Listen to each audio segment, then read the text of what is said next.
This meeting is called to order. Good evening, everybody. Welcome to the City of Boynton Beach Community Redevelopment Agency Board meeting. Today is Monday, November 13th, 2023, and the time is now 6:02 p.m.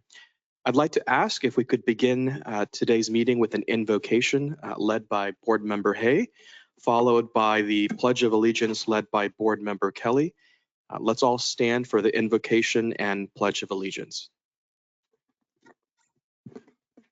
Let us pray. Father God, we thank you for another day. We thank you for this opportunity to come together as a group of concerned citizens, as board members, to resolve the issues of this great city of Boynton Beach. We ask now that you lead us and guide us, help us to make wise decisions that will be for the benefit of all. We ask you, Lord, to bless our families, those who are gathered in the audience, and our staff. We pray, Father, for those who are at war in Ukraine and Israel and all of these places. We ask you to put your loving arms around them and give them food for this Thanksgiving that is coming up, and each and every day provide for them, for they need your helping hand. And we thank you for our many blessings that we have here. Bless our veterans. We thank all of them for their service to this country in order that we may have the freedoms that we have today. We give you all the honor, and we give you all the praise. For it's in Jesus' name we pray. Let every heart say amen. I pledge allegiance To the flag of the United States of America, to the republic for which it stands, one nation, under God, indivisible, with liberty and justice for all.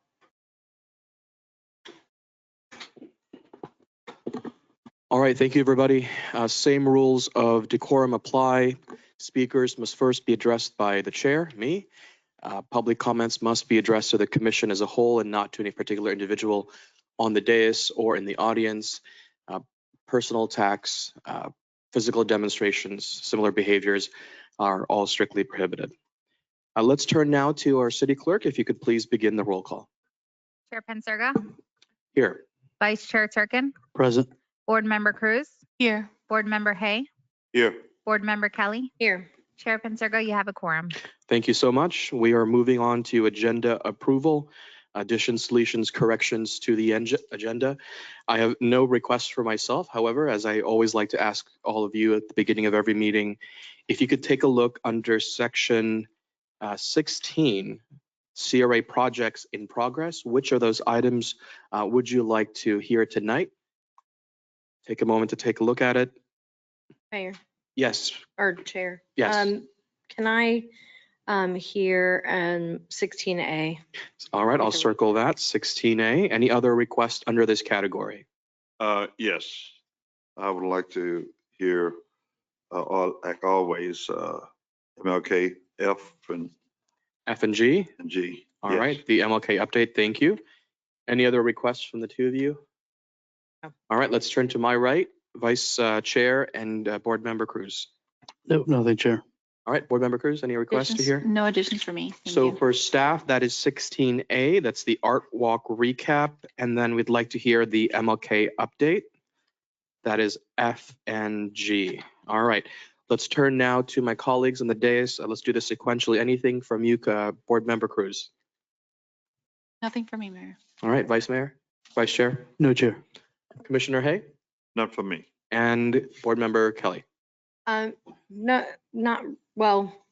So under 16, Yes. I just wanted some clarification. It has the neighborhood officer program fourth quarter report, but it doesn't seem like that's a CRA project in progress. I'm just wondering if that should be somewhere else so that we can hear.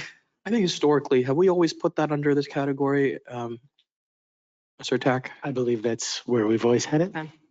If you prefer to move it, we can accommodate that. Would you like to hear that item, or what are your thoughts? Yeah, I Maybe we would like could move to under just, consent in the future? well, I mean, no, I would like to hear about it. So, Okay. Yeah. All right, I'll circle that as well. So that includes 16D, the fourth quarterly report. If there's nothing else from my colleagues, may I have a motion to approve the agenda as amended? So move. I have a motion from Vice Chair, second from Board Member Kelly. All those in favor of the motion to amend the agenda say aye. Aye. Aye. All those opposed say no. The ayes have it. Motion passes. Agenda has been amended. We're going to turn now to legal. Counsel? Good evening, Board. Catherine Rossmell with Lewis Longman Walker, and nothing to report. Okay. All right. Thank you. Mr. Tack, would you like to do the property update?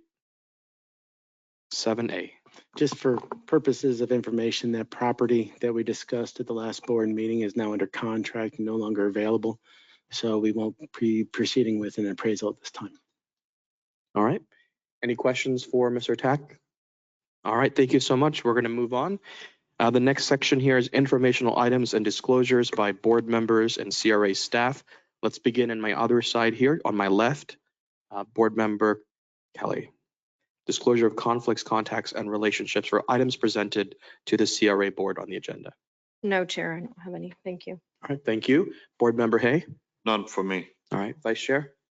No disclosures, Chair. And Board Member Cruz. Same for me, no disclosures. All right, great. Now we're going to move on to Section 9, announcements and awards. The very first item is the 2023 Florida Redevelopment Association Awards announcement. I heard Bonnie. All right, great. I'm excited. I heard many good things. Good evening, Board. Bonnie Nicklin, Grantson Project Manager. So this is just to publicly announce that we were winners of 2 awards at the FRA conference, which is the Florida Redevelopment Association. So Tim Tack, Teresa Utterback, and myself traveled up to the conference as well as Board Member Hay, and we were able to present on 2 different panels during the conference. We got to go on various tours throughout the CRA areas up there. So we got to see some cool things they're doing. It was just a great networking, educational experience, as well as accepting the awards. Just to note out that we won the overall award for the entire state of Florida for the Presidential Award for our Heart of Boynton Village Apartments and Shops project. So y'all should be really proud of that achievement. And yeah, we had a good time. Can we give our staff a round of applause, please? Absolutely. Yay.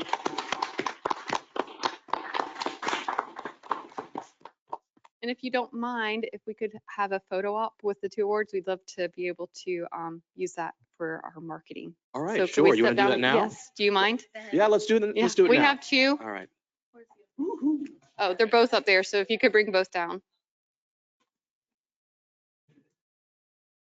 And everybody who went, we should, should absolutely join.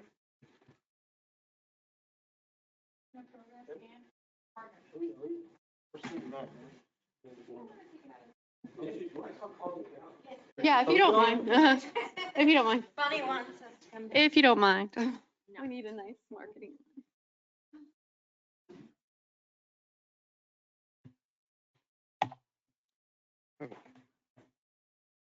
Oh, you weren't kidding. It is a brick. Solid. It's solid. Tim, you should, oh, you got one already? Yes, I did.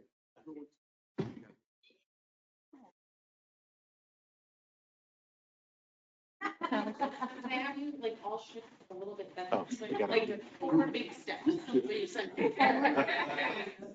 perfect. Yes. Ready? 1, 2, 3. Yeah.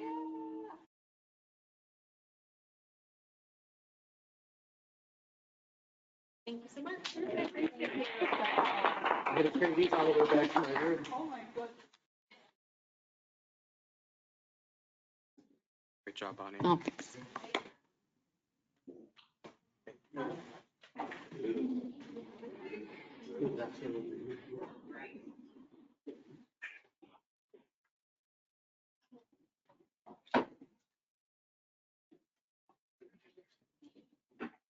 Tim, did you want to say a few words of your experience? It was very interesting. It was very educational. We had a great time. It was a lot of questions about the projects and how we do our projects and the success of this project, particularly the Heart of Boynton Village Shops. And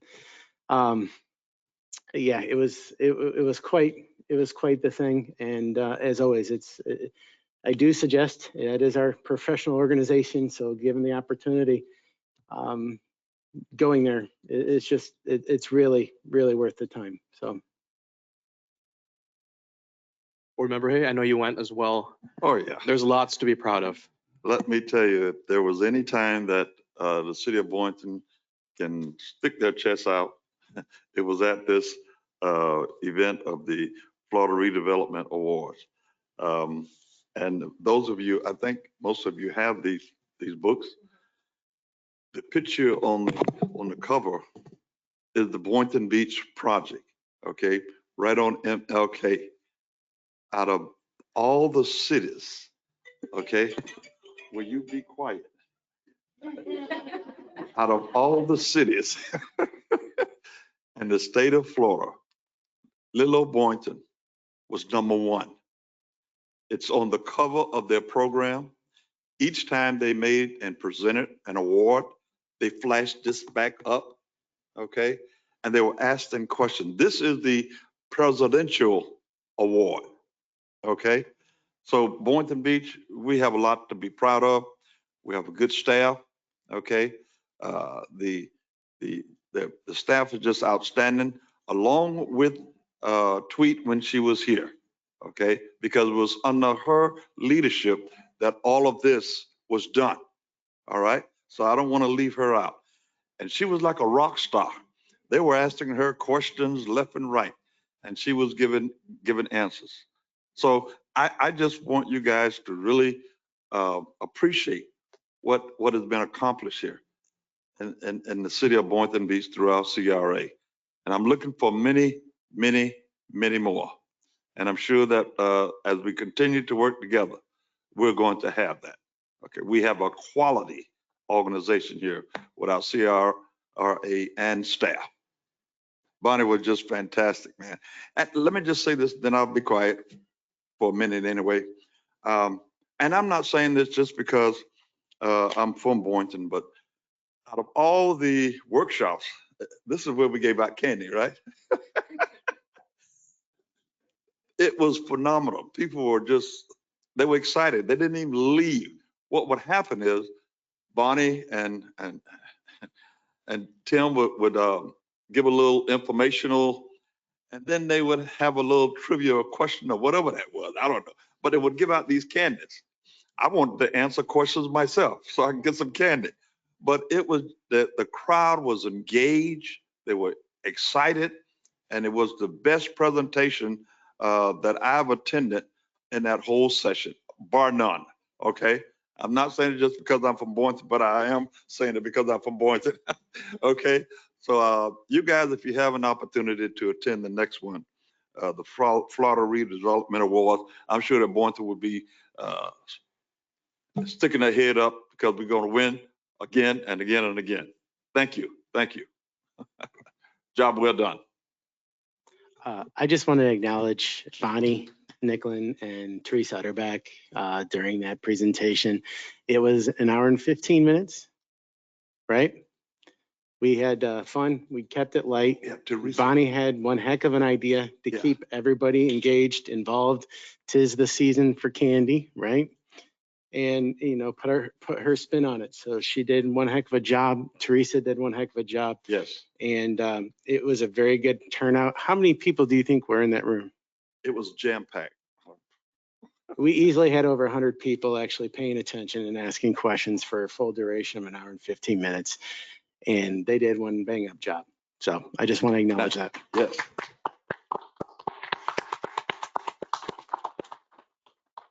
Teresa had the microphone going from person to person. I didn't know she could move so fast.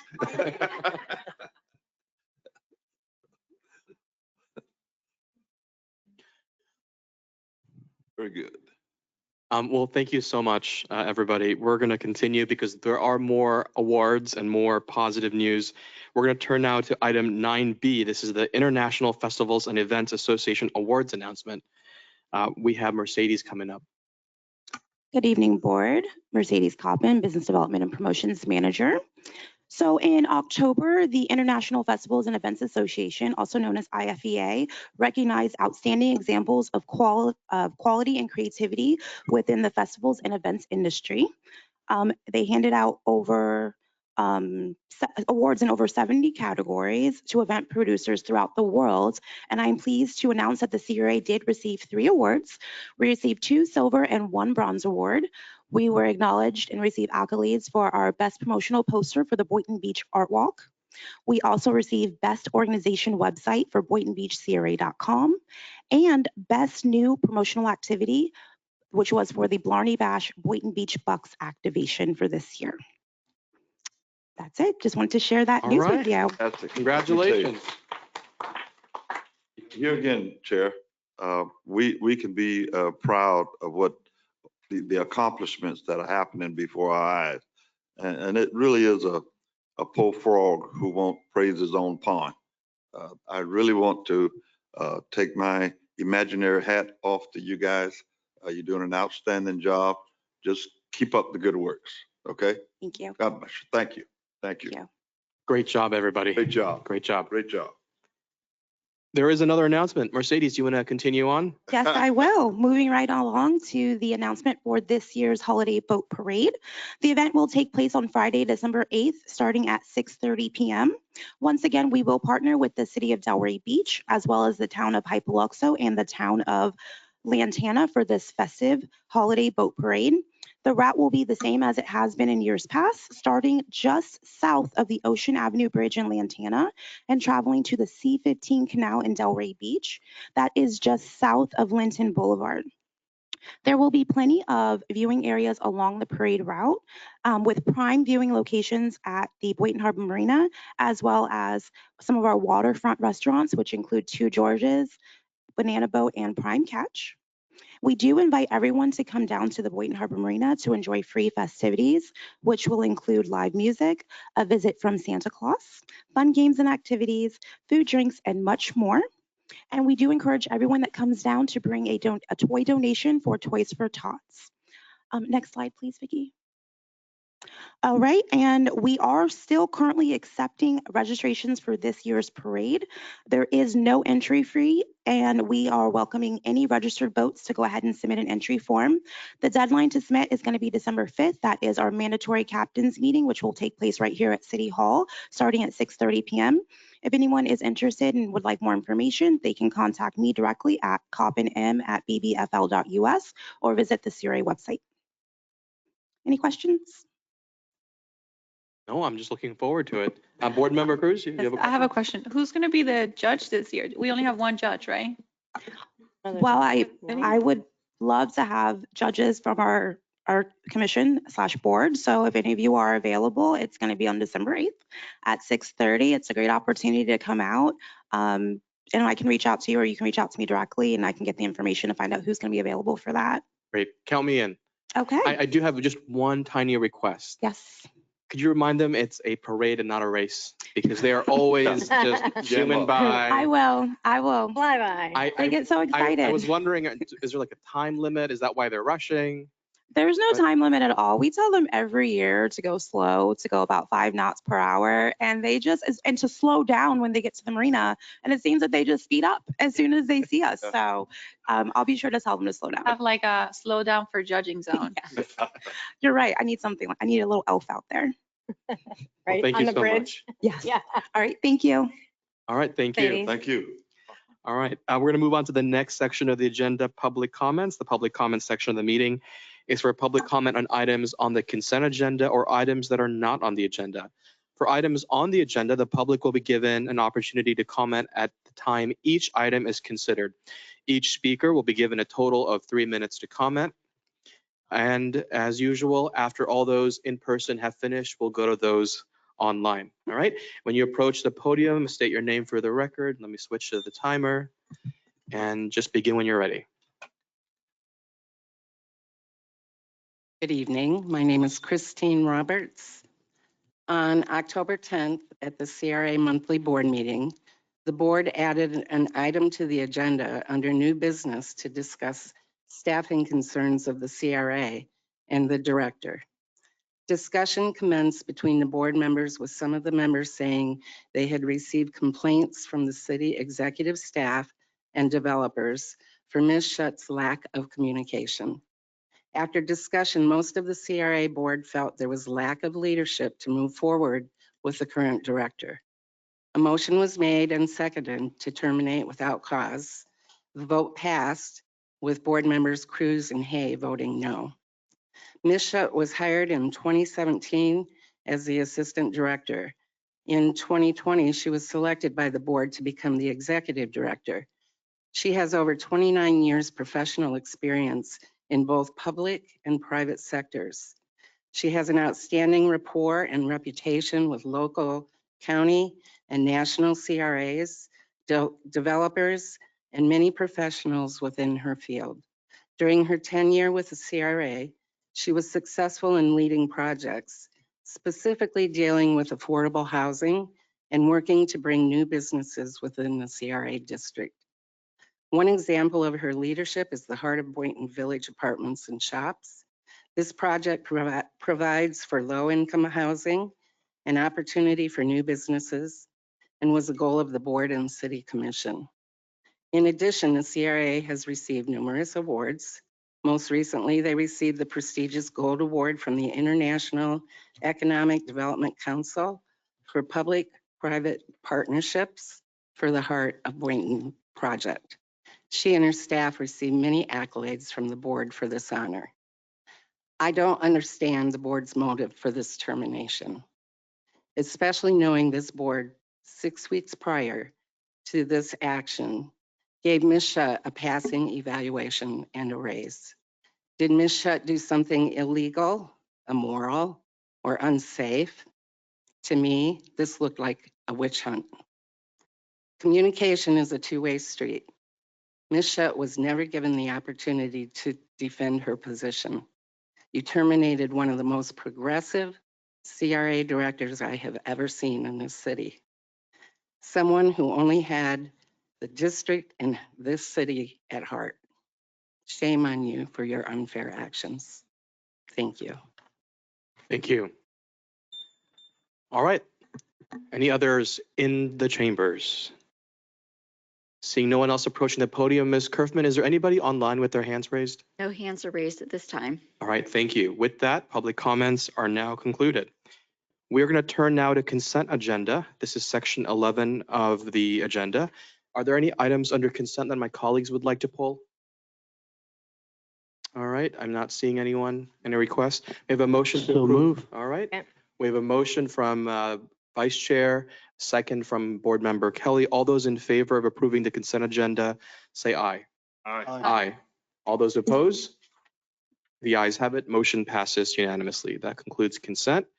We're now going to turn to the CRA Advisory Board. Mr. Tack, did you want to say a few words about the advisory board and where it stands today? We do have a board, so we will have a quorum. And I just wanted to bring up the fact of any pending assignments or future assignments that you may want to direct their way. It's my understanding there was conversations in regards to the CRA plan. And what other suggestions you may have would be greatly encouraged. I can begin. For me, I know I've mentioned, and we haven't had a lengthy discussion yet, but I would love for us to start exploring senior affordable housing and some potential sites for it. And I figured that could be one of the assignments for the advisory board. But I wanted to get all of your takes on that, if that is an assignment that you feel comfortable assigning. I should also add that since they are just coming on board, Mr. Tack has informed me that there will be an onboarding process, kind of an orientation. I assume that'll happen first, and then they can address whatever assignments we'll need. Could you discuss or elaborate what the onboarding process includes? Well, I believe we're going to have a meeting, which is basically going to be CRA 101. Okay. You know, basically talking to the board as collectively a group to be a little more efficient with our time as opposed to on an individual basis. And then just re-edify what the district budget plan is for the CRA, as well as what our capacity is, how we operate, and other things that they may be looking forward to doing. And we'll probably be doing that in short order. I don't have an exact time for that, but probably we'll coordinate with staff and get that done.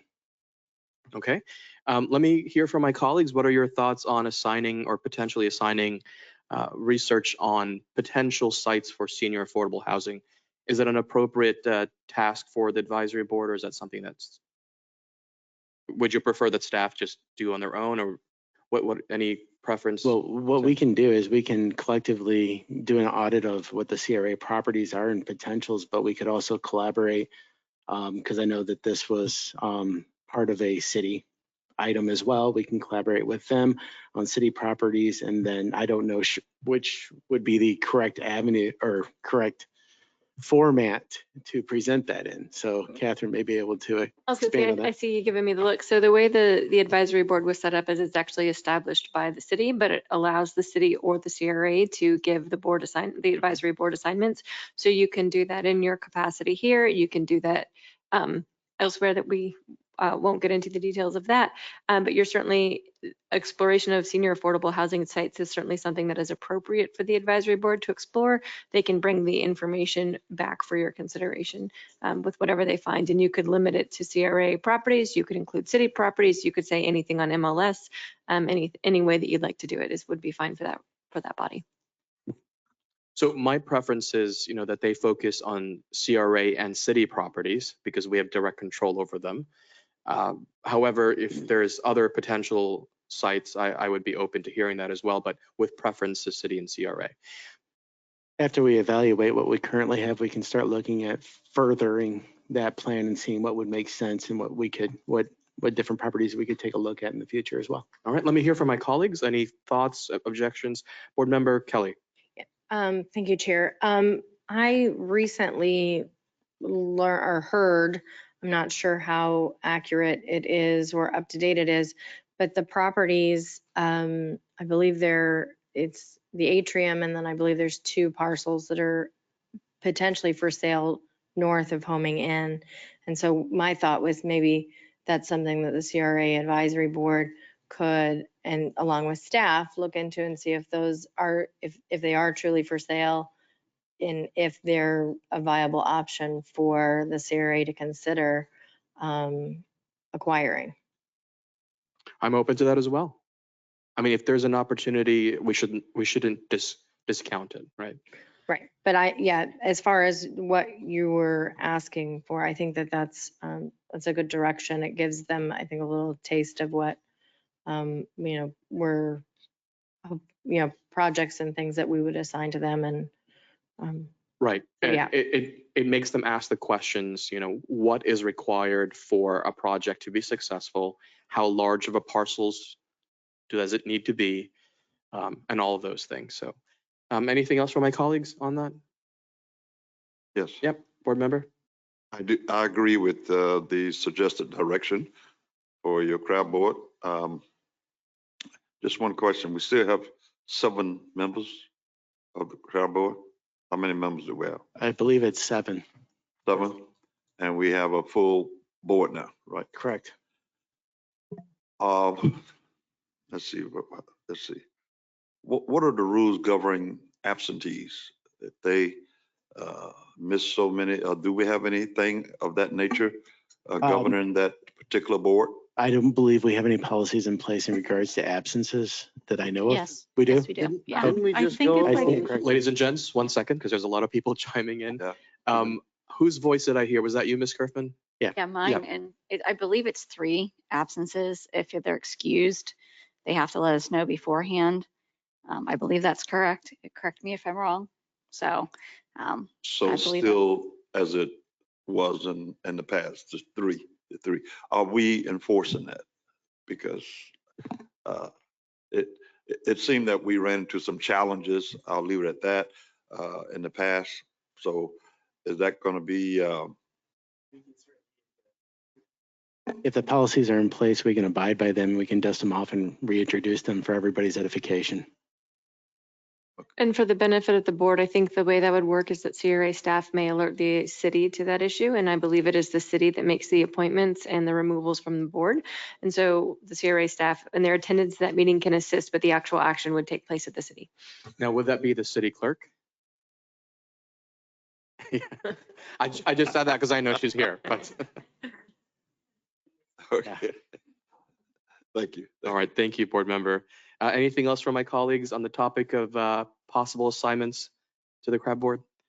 All right, hearing nothing else, we will proceed.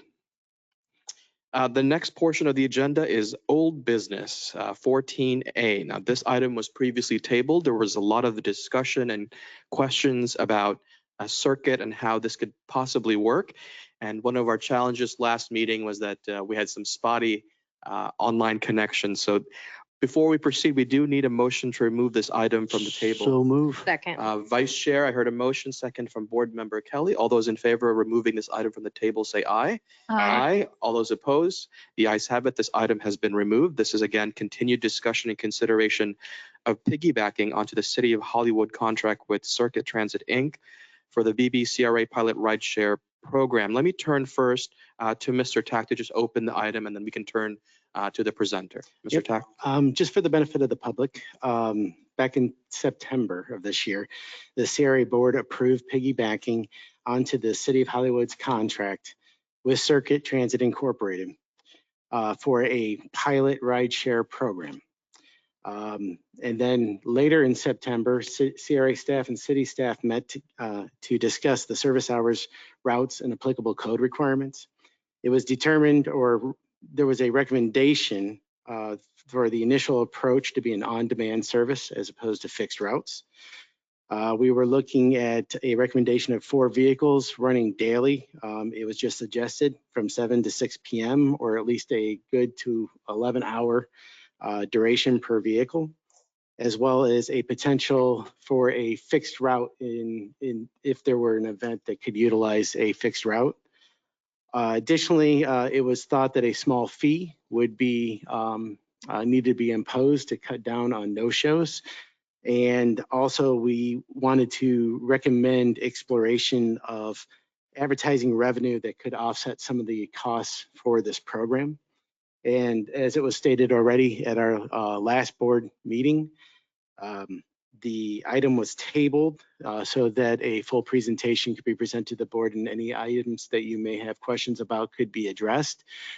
We have a representative from Circuit here with us to discuss this, any questions that you may have, as well as present on this topic. Mr. Bagley, I ask if you can go through it. Vicki, if you could pull up the presentation, which should be the November one. That looks correct. Thank you. Good evening, board. Jason Bagley with Circuit. Apologies, I couldn't be here last month. I was at a conference in Orlando, so grateful to have the opportunity to come and speak to you all today. Good. So Circuit, we are a full turnkey shared electric shuttle provider. We provide everything from the technology, the vehicles, maintenance, insurance, W-2 driver staff. We're always looking to hire locally in the communities that we serve. Robust administrative support. Our corporate team is about tripled in the last year. We have a headcount just approaching 500 nationally, but based here in South Florida. We also have the entire fleet and charging infrastructure in place, and we can help build that out. And then we have some optional revenue generation between ads and rider fares. So we are an impact-driven company. We want to impact the environment. We've given over 6 million rides with 0 gallons of gas used, full EV adoption. We want to promote mass transit, connect people to buses and trains for the longer runs, but and also give them an opportunity to live car-free or reduce from a 2-car household to a single-car household with reliable transportation options. Reducing congestion and GHG emissions. Impacting communities with job creation, promoting local businesses, robust data collection that we can use for planning, low cost option for cities and our other partners, and then access and mobility. Little or no cost to ride. Most of our markets are still fare free, but we have a few examples that I'll touch on in just a minute where we have seen a good benefit of adding a $1 or $2 fare to control that demand. Again, connections for commuters. We have ADA vehicle options available with the GEM neighborhood electric vehicles. And then we also operate sedans and EV Ford Transit vans. A slide here, this is our national footprint. So you can see all of the markets that we serve in South Florida, as well as large large services in New York, California, Texas. This summer, we've expanded to Washington, D.C. and Bellevue, Washington. A couple of highlights of our South Florida city programs. So the City of Hollywood, we won an RFP there in 2019. That just went out to bid again. We exhausted all of the term and the extensions on that. So we were fortunate to win a new contract there earlier this year. There is piggyback language in there, and that's something that we've shared with multiple cities or looking at that to kind of fast track and get a service up and running and save time on going through a competitive bid. Hollywood's been a huge success. We replaced fixed route trolleys that had been there for years back in 2019. The program was costing the city about $1.1 million a year, and the ridership was plummeting. We replaced it with 9 of the neighborhood electric vehicles that you see on the photo in the summer months and up to 11 in the winter months. So we would scale that up and down based on demand and average about 15,000 riders a month. At one of our renewals in 2021, as we came out of COVID, the height of COVID, the demand was so high, the city asked, what could we do to manage that demand a little bit? And the solution was a $1 fare. The next month, we actually gave more rides because it just system got more efficient. There were a lot more reductions in wasteful trips. People would request when it was free all day just because they could and there was no penalty. So not to say we're all in on fares, but in some cases, it's been a big benefit to turn that on. Pompano Beach is our most successful location in terms of what we're doing with so little. We only have three cars there plus an ADA standby vehicle, and we're averaging over 10,000 riders a month. That's with no fare today. That also has funding from FDOT. There's a 50-50 grant. There's a match, and that's available. We're using that quite a bit now, talking with a lot of new cities and something that could be considered here. We know that the window for applications is in May. We just met with FDOT about 2 weeks ago. So I think that's an opportunity to look at for future state. And then a little bit closer, West Palm Beach, market we've been in since 2014. We started there on our own with just ad support. It was very low availability. We'd have 2 cars sometimes, would send cars up north for the summer. So it wasn't a reliable transportation option until the DDA came on board and started funding 3 cars permanently year round. Brightline came on board a year or so later, funded 3 cars. And now recently we just had the city come on board and add. So I believe we're now up to 14 cars that are funded from 3 different partners. And we're doing about 18,000 riders a month in West Palm Beach. Next slide, please. So what we found out, and I think this goes to the point with Hollywood transitioning from a fixed route trolley service that you'd have to walk to a stop and make all the stops and to get to your destination, is everybody's transition to wanting things on demand, door to door. And that's really what our sweet spot is, these short distances, a downtown connection to the beach. Again, we're all for mass transit and we want to get people there, but we want those buses and trains to be full. So anything that we can do to push people that way is great. But for the short trips, 1 mile or so, we can share, pool riders together, going in the same direction and get a really efficient system with the low cost per rider. Next slide, please. Maybe 2 more. So to touch a little bit on the flexible technology and reporting that we have. Everything we do is very flexible. So we start out, and the conversations that I've had with Timothy is, where we start is very rarely where we're going to end up 6 months or a year down the road. We want to set something up, gather data, see how people are using this, and make modifications and be in close communication with staff. We report every month, full data report with heat maps, with ridership numbers, with wait times. And all that data we can really lean on to continue to evolve this program and make it as efficient as possible. We also want to listen to the businesses and to the residents of where are their connection points, what are they trying to get to, and how can we bridge all of those.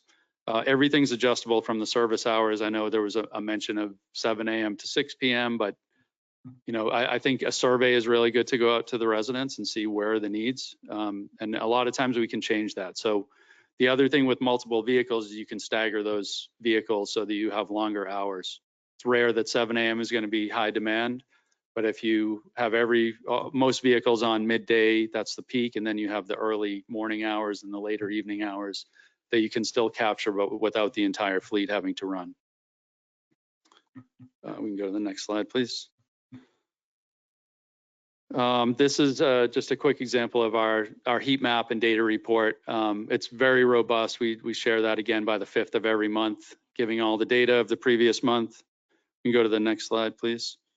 This again just touches on free versus paid rides. We also have the geo-fenced area. We can do fixed stop, like a fixed route shuttle, and we also have smart stop, so it's a bit of a hybrid. So you can designate as many points as you want. It doesn't have to be fully on demand. In the geo-fence, we could designate there's only 20 pickup or drop-off points, and you can still request through the app, but only to those locations. Again, I think back to what has been discussed here, I don't see any reason why you couldn't do fully on demand. Something else to mention, in West Palm Beach today, we have a new zones feature that we just rolled out. So within the location, there can be multiple zones on the back end that will gather that data a little bit more granular, but there can also be different functions within those zones. So if you wanted one zone to be fare-based and everything else to be free, and I think an example here would be if the downtown area was free, but if people wanted to go to the beach, there could be a fare implemented for something like that. So just to show the flexibility is there to do anything that you'd like to with that one. We could go to the next slide. Touching on the vehicle types, we were speaking about the GEMs for the downtown area. And if this was to extend and cover more of federal highway, it could be the sedans or the EV vans. Same with if it wanted to go to Tri-Rail, we wouldn't want to take the GEM vehicles there, but could connect with the other options. And then we can go 2 more slides, please. So the idea for Boynton Beach, here's a mock-up that we did with some city and CRA branding. And then the next slide shows the proposed phase 1. This is really to cover the downtown, cultural, Boynton Beach Boulevard district, and the heart of Boynton with 3 or 4 vehicles to start. Really gather data, see how people are using it. You can start free, you can start with the fare. There could be, if you wanted to start with a fare, you could do promo codes for the first month free. So there's a lot of different ways to carve that up. I know there's many ideas around that of what might be the best approach, but letting you know it's pretty much all on the table. We did include connections to the beach on this one.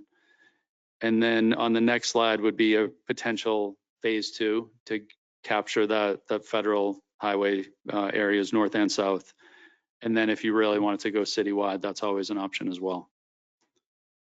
And then to get into pricing, the next slide, I believe the last here, this was to give an idea of the different vehicle types. And again, we were thinking that the GEM vehicles are the right one to start with.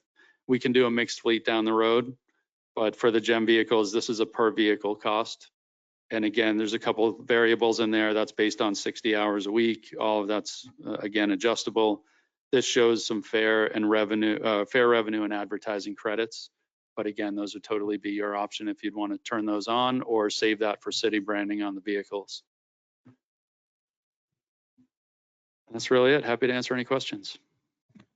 All right, thank you so much, Jason. Where do we begin? Because this is a big and important topic. It's an exciting topic. And I think people know that I'm a big proponent of this. In my mind, we solve multiple issues. You know, we have limited parking at the beach. People can park somewhere else. We can take them to the beach. We know that we have a food desert in the heart of Boynton region. And so we know that people have difficulty getting access to Publix and other grocery stores. Sure. And quite frankly, if we could take people out of their cars, fewer people driving on the road, that's going to alleviate traffic. It's good for the environment. I really think this is a win-win all around. I know that my colleagues had lots of questions last meeting, so I figured let's have those questions addressed first, and then we can discuss what direction we need to give to our staff. All right. Let's begin with Board Member Kelly, if you have any questions or comments. Thank you, Chair. Thank you. I had a lot of questions the last meeting, and so, but we can kind of just bounce around because I feel like that's probably what's going to end up happening. But I know we had briefly talked about or one of my questions was, what are the options for, and I think you answered it, but I wanted to just clarify as far as offering discounts for seniors, offering discounts for, you know, and I think what you said was that was fine, but then you also started talking about how we can also offer residents one trip a month or as kind of like a, hey, thanks for using the service. Sure, yep. So can you just elaborate a little bit on what the options are as far as discounted rates for seniors and also what some of our options are as far as what we can offer our residents? Because I mean, I anticipate residents will use this, and just like you said, Chair, with the, you know, I know phase 2 has the grocery store incorporated, but I know maybe we can talk a little bit more about in phase 1 extending a little bit of that to the south to where there is a grocery store. I would like to see that happen. Potentially, it's, you know, it brings us to Woolbright, so it's not, you know, that much out of it. But I think that that's important to offer that as an option. But can you just briefly go into what some of the options are as far as offering senior discounts, resident discounts, and how that works? I mean, obviously, we're anticipating visitors to use it a lot to go to the beach or whatnot, but we'll have residents that'll use it too. Absolutely. Yeah, happy to answer. So for seniors, we can do something based on the birth date that's put in the app when you register. So if you wanted free rides or discounted rides for anybody over a certain age, we can certainly do that today. For anything with promo codes, we can set those up, single use, unlimited use, however you'd like to set that up. And a lot of times what we do now is a monthly. So for City of Hollywood, they just launched a new area. So we have 2 locations in Hollywood East that we've been doing for years, and west of 95, we recently launched. And they've done, there's a pop-up on the app when you open it, and it will say promo code for November, type this in, and it's telling people right there how to use it. So it's really up to you on how much do you want to broadcast that. If you wanted to restrict it to residents, it might be something to put in a utility bill or some kind of communication. Because I don't know the legality of just allowing a discount. And I think there's something there because I know a lot of cities will do a resident parking rate. But just to keep it a little bit cleaner, you could probably put it in on city communication that a resident may not normally go look for. But if the word's out, the word's out. Beyond that, I can't give a full confirmation that we can restrict it to non-residents, but we can put those promo codes out there. Right. And that, I mean, I'm not necessarily saying it has to be restricted to residents. I wouldn't mind offering, you know, anyone, you know, just to incentivize it a little bit Yeah. more to, especially until, you know, word gets out that it's Sure. here, to kind of incentivize it so that people do use it, Yep. especially for our beaches. And I think that that's probably an angle that we can communicate with the city on as far as getting the word out that this will be a great benefit to get our residents to the beach, because we're, you know, that's definitely an issue. I don't know if anyone wants to piggyback on that or if I can, okay. Yeah, let me Just if I piggyback can- because that's a really good topic. Mhm. I'm sorry, did you want to? I just wanted to add one more thing there. So for that, and that's again part of our zone features, that if there's enough parking at City Hall on weekends that people could park here and catch a ride, that could even be a task in the back end, that we allocate 2 cars between these hours that we know the volume's going to be high enough to just do that. And then those can peel off and do all on-demand service. But there's all those features exist today. So quick piggyback on what Board Member Kelly just said about discounts and targeting. What is your relationship and how do you work with our local small businesses? Because what I'm imagining is, listen, if I have a restaurant and it's senior day or senior, I don't know. We can do that too. Whatever So- you're going to call it. Could Yeah. we communicate that through the app? Is it digital advertising inside of these We do have vehicles? ride receipts and there's a banner on the ad. So there's something that you could do there as a business could prepay for their guests' Great. trips. So if there's a business that wants to say, let us buy 100 discounted rides, then they have a promo code that they give out to their patrons. Because that would And fuel more people into their restaurant, Sure, right? yep. For example. Yep. Okay. All right, Board Member Kelly, you want to keep going? Well, just, that's interesting to bring that up, and I would like to and love to hear from staff, in particular Mercedes, on, and some feedback from her because of the, the CRA bucks that we've done for different events, to see if that's really something that the restaurants would like get behind, because that's kind of how that promo works for our CRA events. And so, I think that would be great to get that feedback to see if Mercedes, I mean, she works with these businesses and restaurants, to see if that's something that we should consider doing, and what her thought is on that. If she doesn't mind. Absolutely. Good evening again. I absolutely think this would be a great idea in a way to also kind of expand what we currently do with Boynton Beach Bucks. We like to always send out surveys to the businesses to find out what their level of interest would be. So we could certainly do that. We could create a survey, go ahead and send it out to our business list and see if they would be interested in this, if it was something that was going to be subsidized, if they'd be interested in putting monies toward it or not.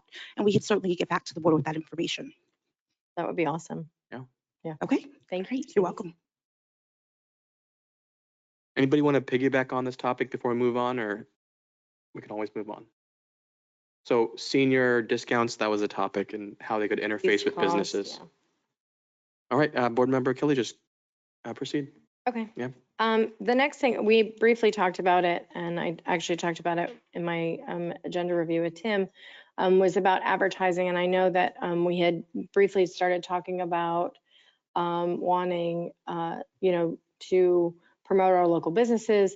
And I guess my question during that last meeting was, what is the cost that our businesses would incur? Because I don't want to I want to support and promote our local businesses, but I don't want to narrow it so much to where then we have nobody advertising Sure. because it's cost prohibitive. So I was just curious.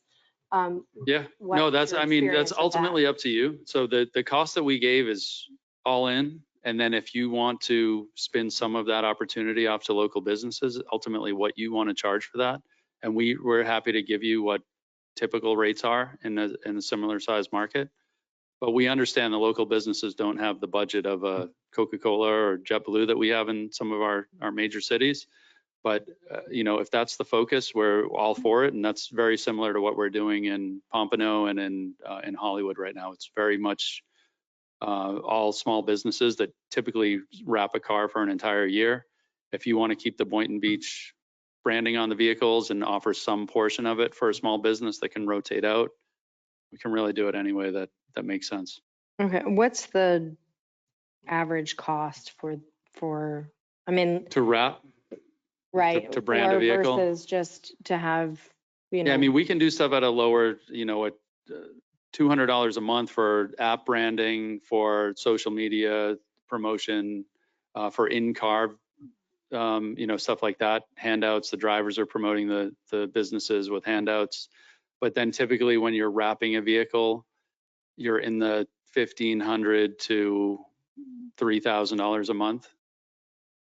And then a lot of the benefit is if a business is willing to take it for an entire year, we can typically would discount that just because there's a lot less movement having to wrap, unwrap, so we typically do those at about $1,000 to $1,200 a month. Okay. And again, at your direction, and if you're willing to do that. Okay, great, thank you. I think that's good for right now. Okay, we can always circle back. Yeah. Board Member Hay? Thank you. Yeah, I'm sure there'll be some more questions. Just, those are all good questions there, Board Member Kelly. In terms of, in the event you have technical issues, service disruptions, is there a contingency plan for Circuit Transit to minimize the inconvenience for the passengers who are relying on Yep. pilot rides to certain places? So can you Difficulty kind with the technology or just with vehicles or of, whatever, some kind yeah, of service impact? vehicles, Yeah.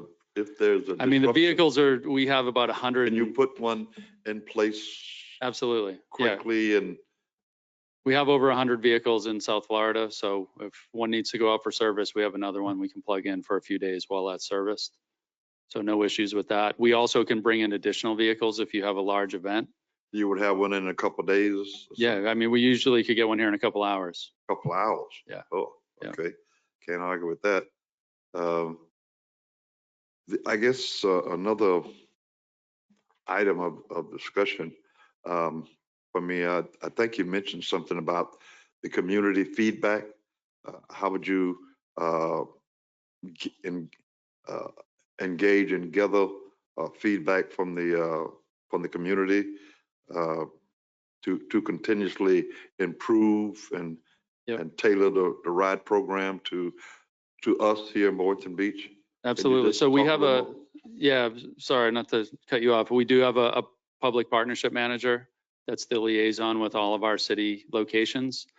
And so she really comes out and we'll do some outreach before launching. In West Palm Beach, we went to many different senior housing buildings to educate how to use the app, to check in with them and make sure that everybody understands how to use it. We also collect on the app, you can leave a review, 1 to 5 stars. Also leave a comment on what the feedback was. And that's all shared in our monthly data reports. We also conduct surveys and we work with the city partners to build out what that survey looks like, but we have many different templates right now. And we'll usually do those about once every half year, or if you wanted it more, once a quarter, to survey from the residents and the visitors who are using the service here, what they like, what could be better, what areas they'd like to be able to connect to.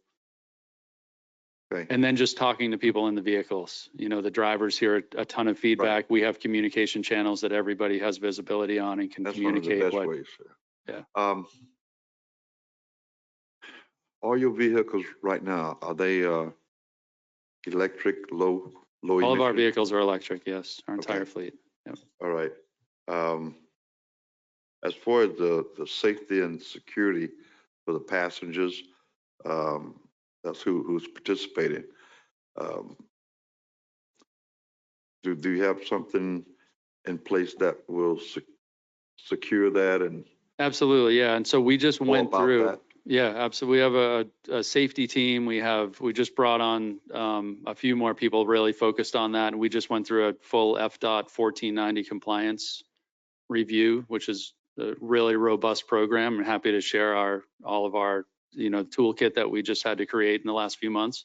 But we've been operating since 2011. We have a really strong safety record. We have incredible insurance. Do you have an incident report We that do. you could share? I'll share the whole safety plan that we just submitted to the Florida Department of Transportation. If you'd like to see that.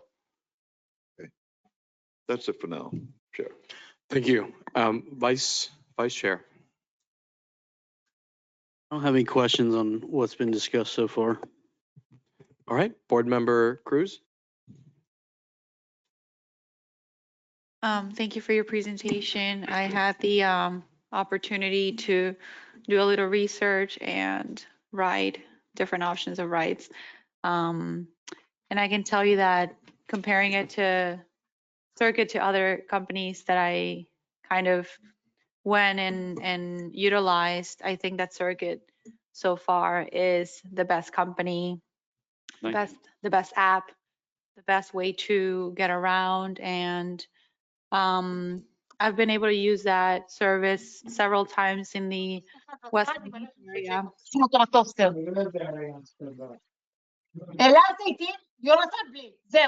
See? Please mute.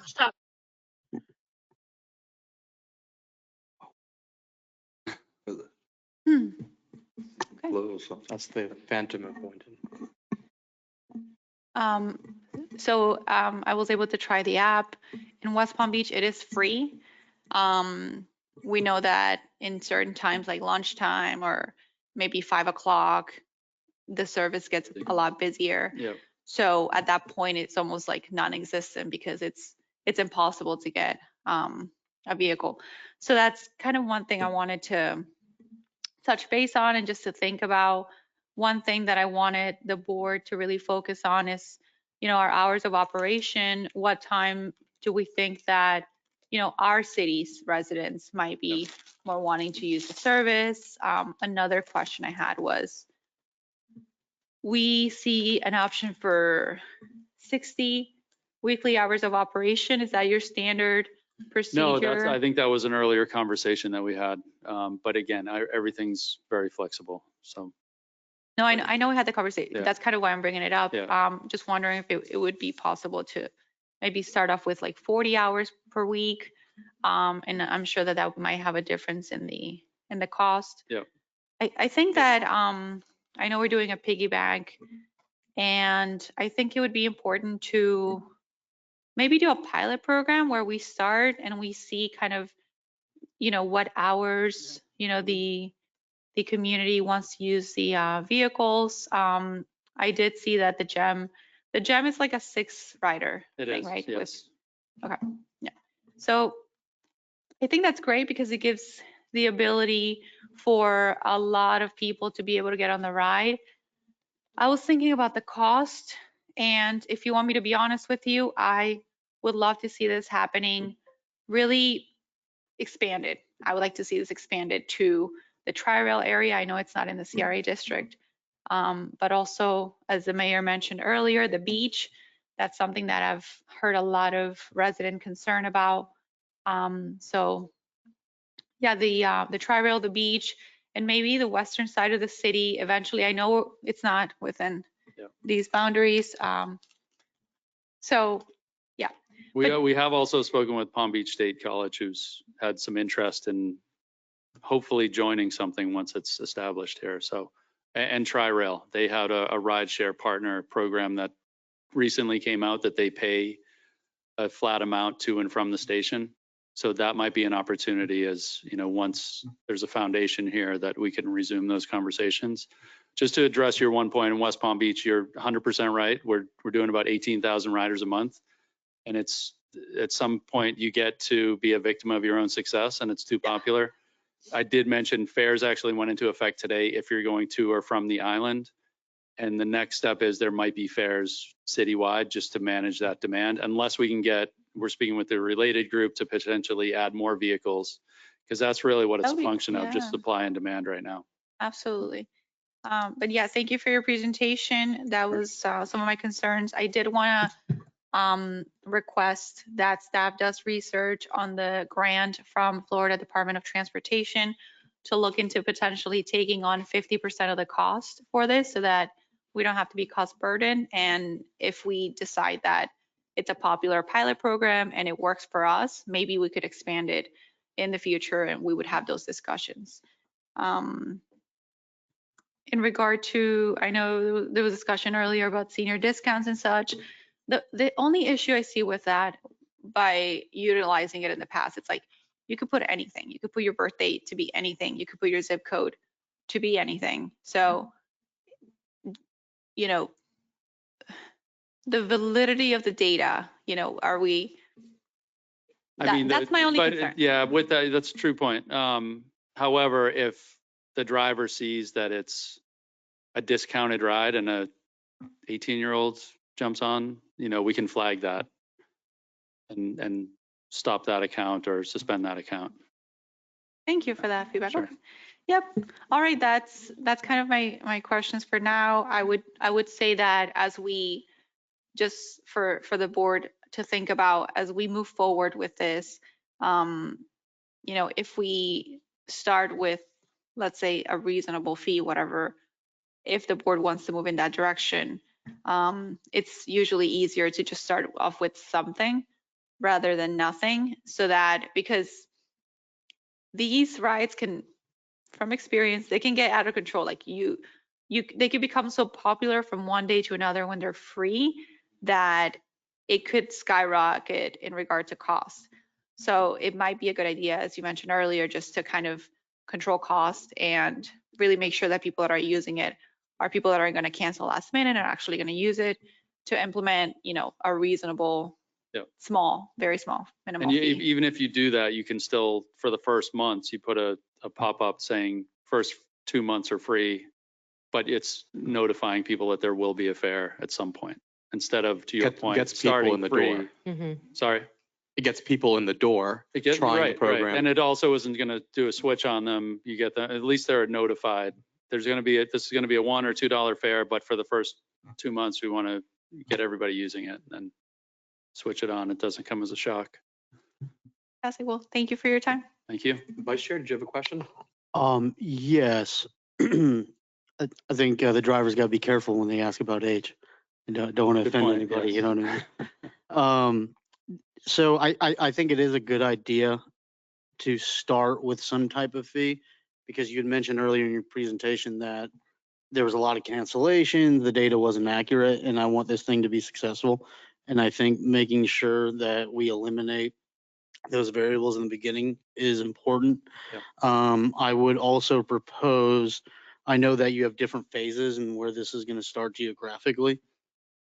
And so I think it would be beneficial, and I talked with staff on this, Tim specifically, about maybe starting a little bit more south, including Riverwalk. We do have, or south of Woolbright, because there is a lot of parking concerns there, traffic issues. And so I think we can, hit two birds with one stone by starting early and stretching down. I know that the vehicle options will change with that, but that is something I want to propose to the board, to go south of Woolbright. So just wanted to get y'all's opinion on that for when we launch or pilot this, because that is a highly dense area, and I think they could benefit from going to the beach and going, to everywhere that's listed here. And especially we're getting into season. Mhm. And so we're right there, and I want to make sure that, when we do launch this, that we're optimizing this program. So I support that wholeheartedly for all the reasons that have already been mentioned. That is an area where lots of people are going to. You've got Prime Cats, Josie's, Bond, and so on, Publix. Sushi Simon. So if we can get people to not be in a car to go to those places, or any of the people who already live there, they don't have to get on a car because they can just get on one of these. Yep. And go wherever they need to go. So that would be convenient. So I'm right there with you on Awesome. that, both of you. Any other questions, Vice Chair? No, that was it. I agree with what Commissioner Kelly said about the senior discounts. I think, again, we're getting into season, and I think that's a good way to incentivize people to start utilizing this. And then, I always like discounts, so I think you're opt to do something if there's a discount or there's, so no, I think this is great. And Mayor, this is something you brought up, so kudos to you for leading this initiative. Thank you. I do hope that you gamify this in some capacity. I think you know what I mean Yep, by that. That'll encourage more participation over time. Could you discuss how you envision the rollout to be? Because this is a pilot, it's an experiment. We're going to collect data to figure out what the best hours will be, what the best areas should be, and there's seasons, and that'll change. What is your thought on rolling out, and how often would you amend the plan? Was it every 3 months, every month? You'd refine the bound. What are your thoughts? Yeah, I on think that? typically you'd probably want to take a best guess of what makes sense out of the gate. And I, look to all of you to have some input there. And I think we've kind of made some good modifications already that make sense. And then I think you run it for 3 months. I think the outreach and the communications to start are key. So something that we can do with all the users that we have about 70,000 app users in South Florida. So we can do some blasts to let everybody know. I'm sure there's plenty of Point and Beach residents in there or people that visit here that will want to know that a new location is coming soon on the app. And then any strategic communications from the city and CRA staff to get the message out is key. I think once the cars hit the street is really when people start to get it.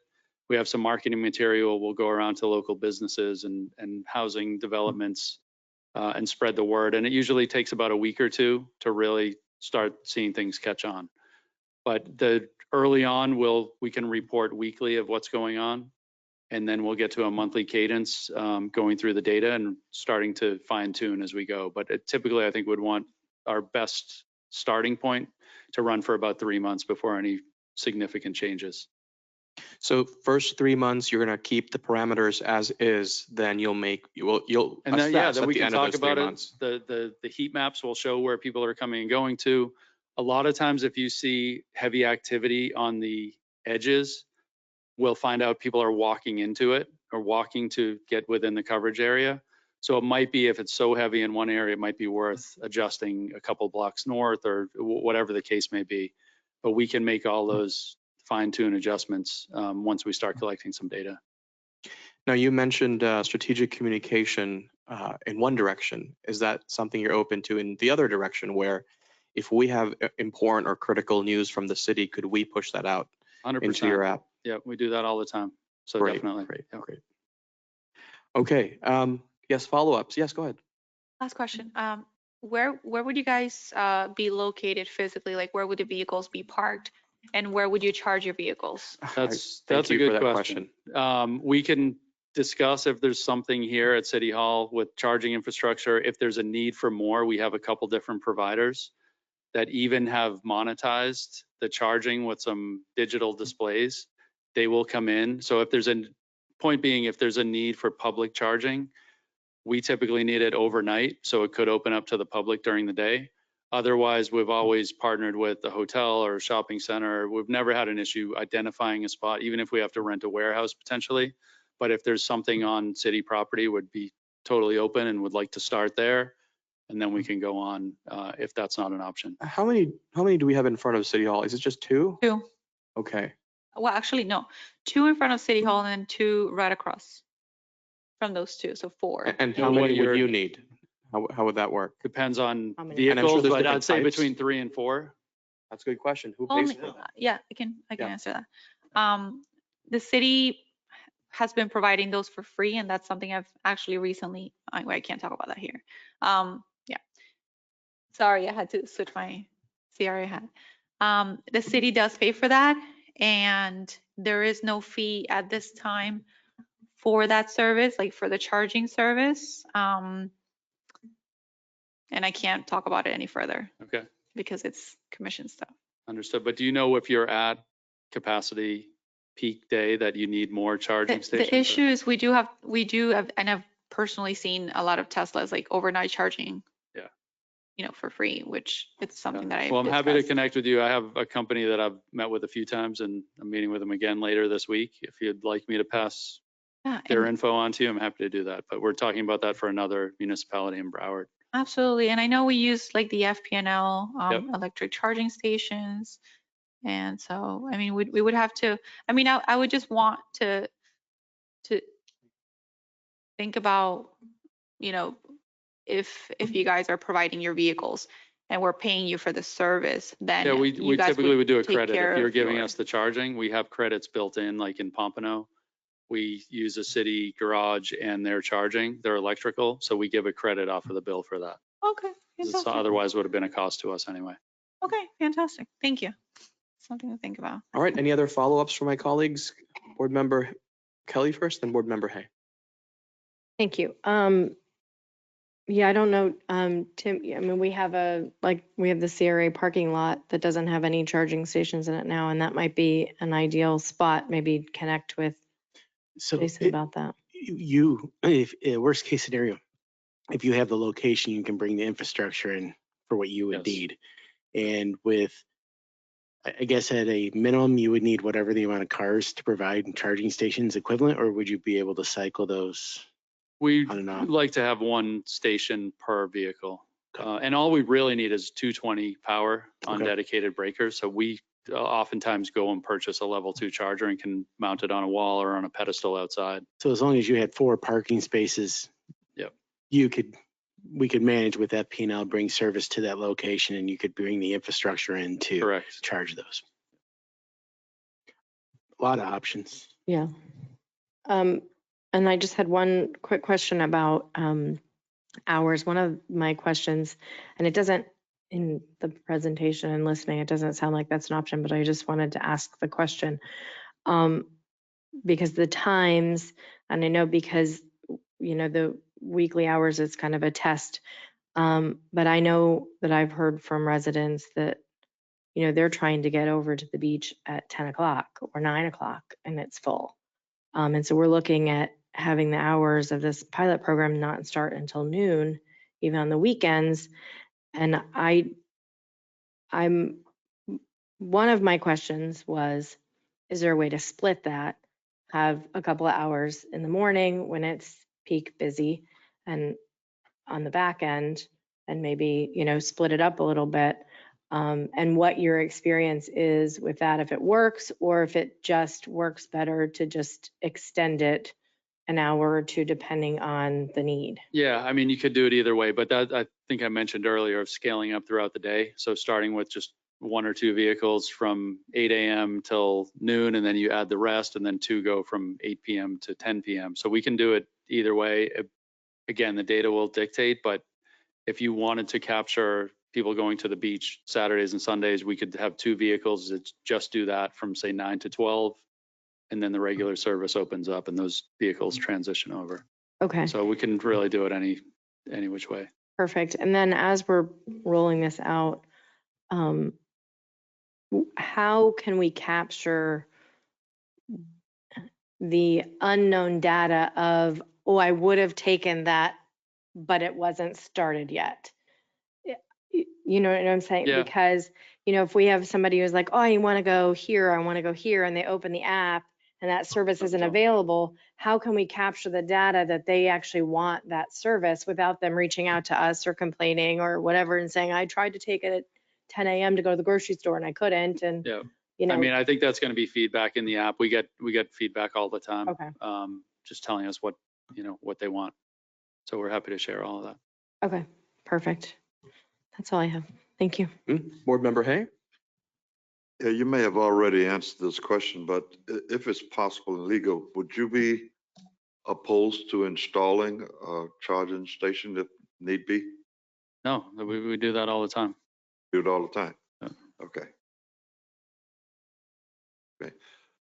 All right. Is there a fee in any way when you install one to the city involved?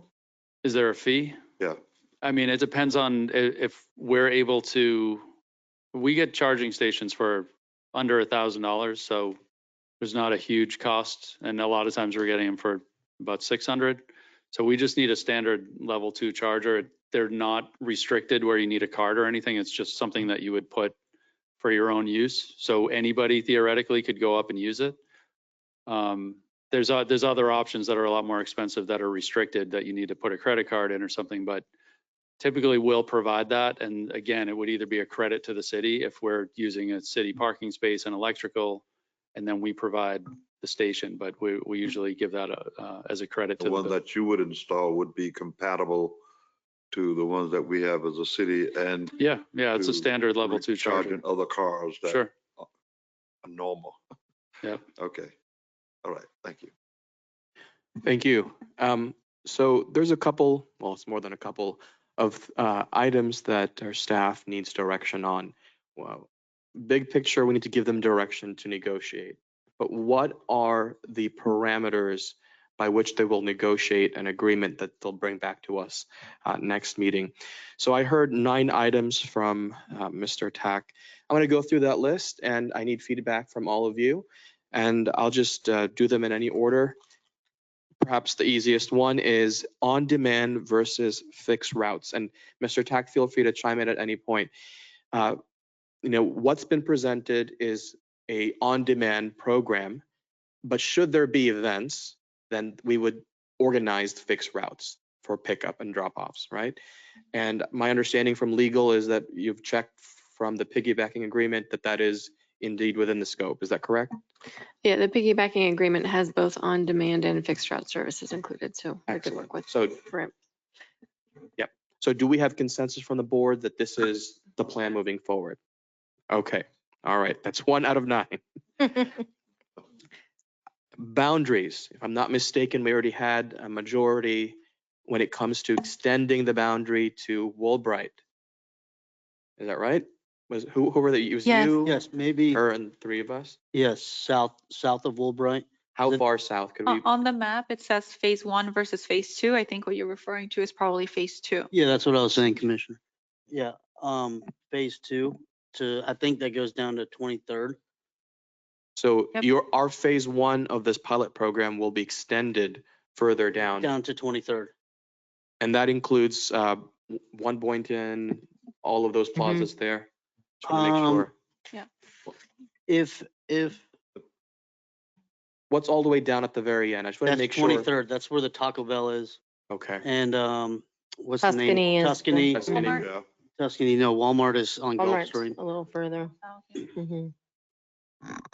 Were you proposing going down to Southeast 18th, which would pick up basically the Sunshine Square as well as Riverwalk? Were you talking that far So or that, further? I want to make sure, I think Mayor, you said one Boynton should be included in that. Yes, it's the same intersection, right? Federal and Woolbright. It's that going to inter- capture those developments in that intersection. Right. I think And that's, restaurants and shops. yes. Okay. Yes. Southeast 18th would go Publix. beyond Woolbright down past Sunshine Square. It would be the next road after basically Woolbright, I believe. 23rd. Yeah. 23rd. Okay, 23rd is that main 23rd, road where okay. that Taco Bell Hmm. and Okay. Tuscany is. I'm comfortable with that because it encapsulates all of those areas. I mean, that's a little bit wider than I initially anticipated, but that's fine. All right, we have consensus on that? Yes. All right, so that's the boundary. Discounts, are we all open to the possibility of discounts for seniors or whatever the case may be? Yes. Yes. Some sort of How, discount program. Go ahead. Yep. how are we going to identify a senior? If someone gets on and they say, I'm a senior, how are you going to verify that? So they're going to On a apply, system? Kind well, of. from what Jason told us, the drivers will be checking. I mean, there, you have to put in a App, right. birth date on the app, so there might be, and then you set the parameters. Is it 65? Is it anything less than that? And then So it's basically going to be an honor system. it's going to be, to a degree, an honor system. 64-year-olds could lie to get the $1 fare off, but And then the driver is in hot water if he makes a mistake asking the that one wrong we're person. probably going to have to just let it go, I think. Yeah, I don't expect it to be perfect. There's always going to be. Right. Mhm. Okay. Just to circle Yes. back to the fixed route. Yes. Also included within that, as I was reminded, to the beach. So that is part of the city contribution. So we will have to have an agreement with them for reimbursement purposes via an ILA Mhm. for that portion. And part of that was a discussion about possibly increasing well, you haven't got the fares yet, so we Not can yet. discuss that. Yep. But potentially escalating that because there is a $2.50 charge per hour to park over the beach. Right. So as a destination, you may want to consider potentially increased fare for that. Part. Specifically for that, you mean? Specifically for that, Okay. when you get there. Okay, so on discounts, are we good, board member? Did we get all of our questions answered? Do we have consensus on incorporating some sort of discount program? Yes. Yes. Okay, that's one more thing off the list. Okay, I'm a little nervous to bring this one up. Hours and days. My initial thought is, cast a wide net and adjust, right? Get the data, adjust accordingly. I think you said every 3 months. Is that what you said? And see what people are using it for, when they're using it for, and so on. But that's my thought, but I'm open to everyone's thoughts on this. And you had made some recommendations on your PowerPoint slide, if I'm not mistaken. I think one question 7 that I don't know if 6. we've addressed is how many gems or how many vehicles Oh, are we having for? it's on the list. We're gonna come to that. So, yeah. The reason I'm asking it's because I think it's relevant to the hours. If we end up deciding that we want to do, like you said, like a full day of activities, we could start one route maybe 7 a.m. till whatever time in the afternoon, and then the other one like noon to like Yeah. you said earlier. I Right, think 9, stagger 10 o'clock. them. Mhm. So we could do like 2 and 2. I'm- And then in between have. I think in reference to hours, I think I like the idea of casting a wider net, increasing the hours because again, we're coming up on season and that beach parking lot, that's 9 to 10 o'clock off season. So maybe 7 or 8, it's full during season. And so I think it's important that we start early. What was it, 12 to? It's on weekends, you're talking I'm primarily. talking Right. weekdays too. We're gonna have the same problem now Yeah. that season's coming. And so I think even it's 12 on the weekdays is when we're, That's what's in there. I mean, a lot of We can times we do adjust 10 that. a.m. to 9 p.m. is a good starting point. But again, on weekends, it could be earlier, could go late. There's an argument to be made that it should be going later on weekends too. So right. Yeah, I think- does that have to be memorialized now, the hours, or is that something that can be discussed? And Council says no. If the board wants, you can certainly set the hours. You can also just direct your staff to work with Circuit and come back with a recommendation. You're not approving anything tonight. You're just giving direction to your staff. So if you want broad parameters, I'm sure your staff is happy to work within Yeah. that once they get more information. As I mentioned, I want it to be broad, and then we'll refine, right? Let the data speak for itself, and then we'll manage it thereafter. Tim? We can look at how the dollars play out, and with you, if we stay within a parameter that you set, either the budgeted amount we have or something reduced, then we can come back and tell you what we believe to be the most efficient or maximize the dollars as best we can within that parameter. If you choose to go that route. Right. And it'll change every Well, 3 I mean, months. for right? the now, to establish the negotiation of the contract, we can look at maximizing our dollars that we spend to get the maximum coverage, if that is your direction. If that's the way you want to proceed. yeah, it's something to consider is when we're extending down to Woolbright, that is a different vehicle type. So we're looking at a sedan or a van for that, which is slightly more expensive. The sedan, not tremendously more, and I think that would work. The van is probably overkill for that. Just thinking you don't need 13 seats going there, but a sedan is going to be a little bit more. So I think to Tim's point, it's probably good to play around with some numbers and hours and try and maximize that.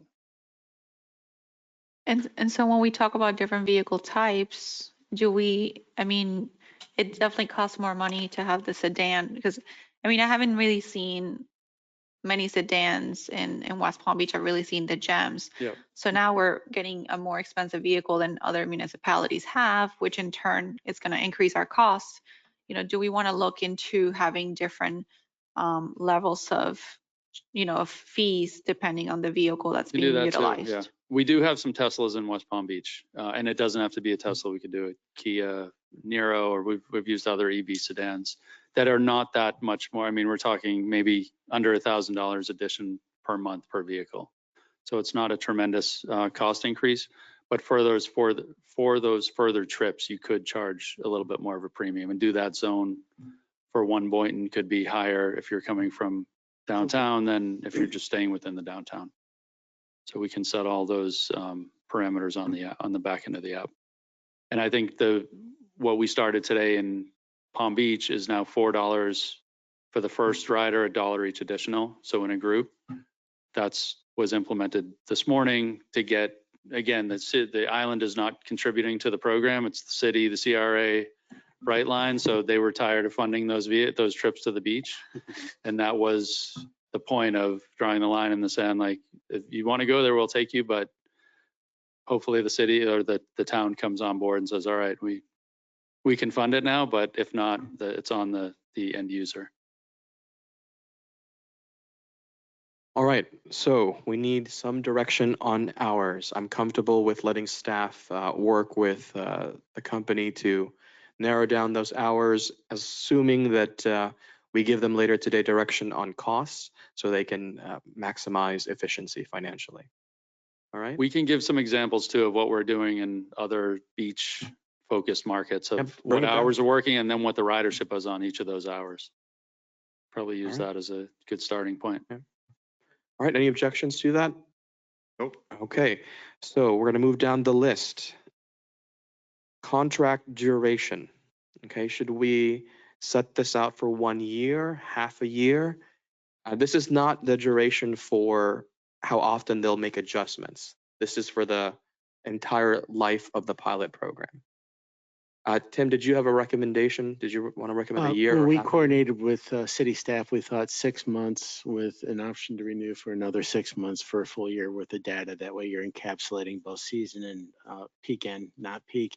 And probably with the idea of doing a quarterly report, if you will, Yep. so that we can bring that back to the board, look at the data, see what needs to be adjusted and get your input on that. Right. Yep. Let's capture the whole year, see Yeah. what it looks like in various seasons. Any objections? All right. Another thing off the list. Advertising. Are we all on board with them working with our local businesses to put advertising to help offset the cost? And on that topic, what word should I use? The scope from which we will get advertising from. I think we discussed this briefly last meeting.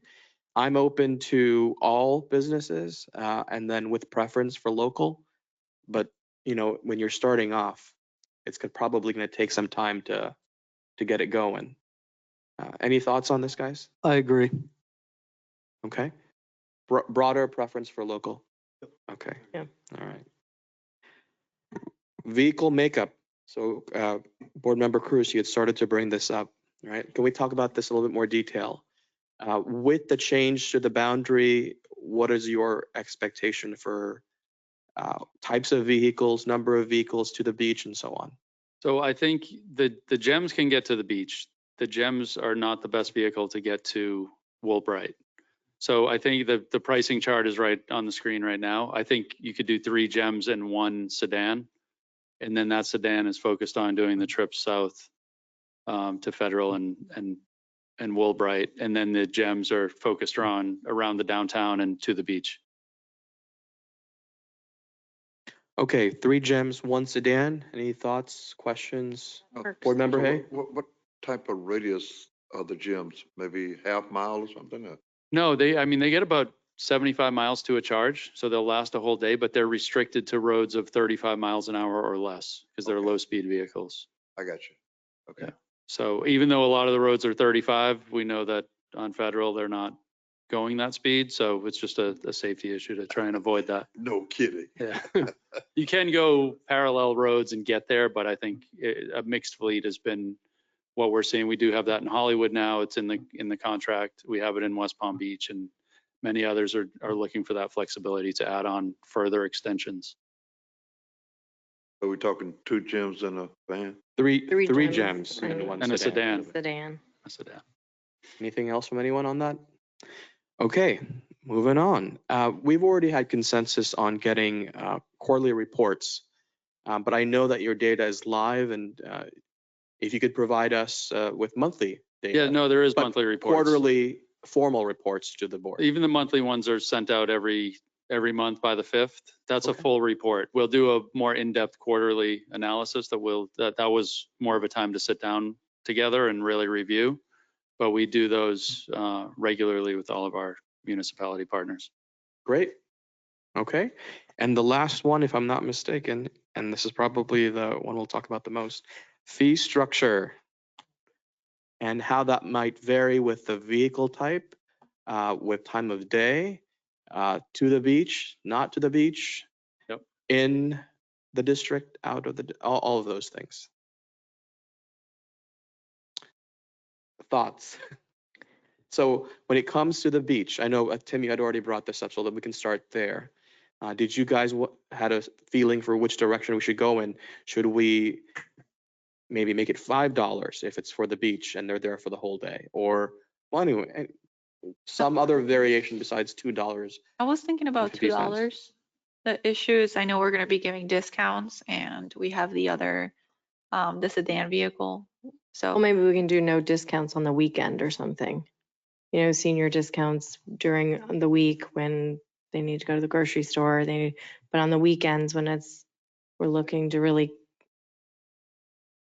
I don't know if does that make it more complicated for you guys or does it matter? That I have to check with our tech team and see if we can set it up by day of the week. I can't answer that today because I don't think we've had that request. Surprisingly, it makes sense.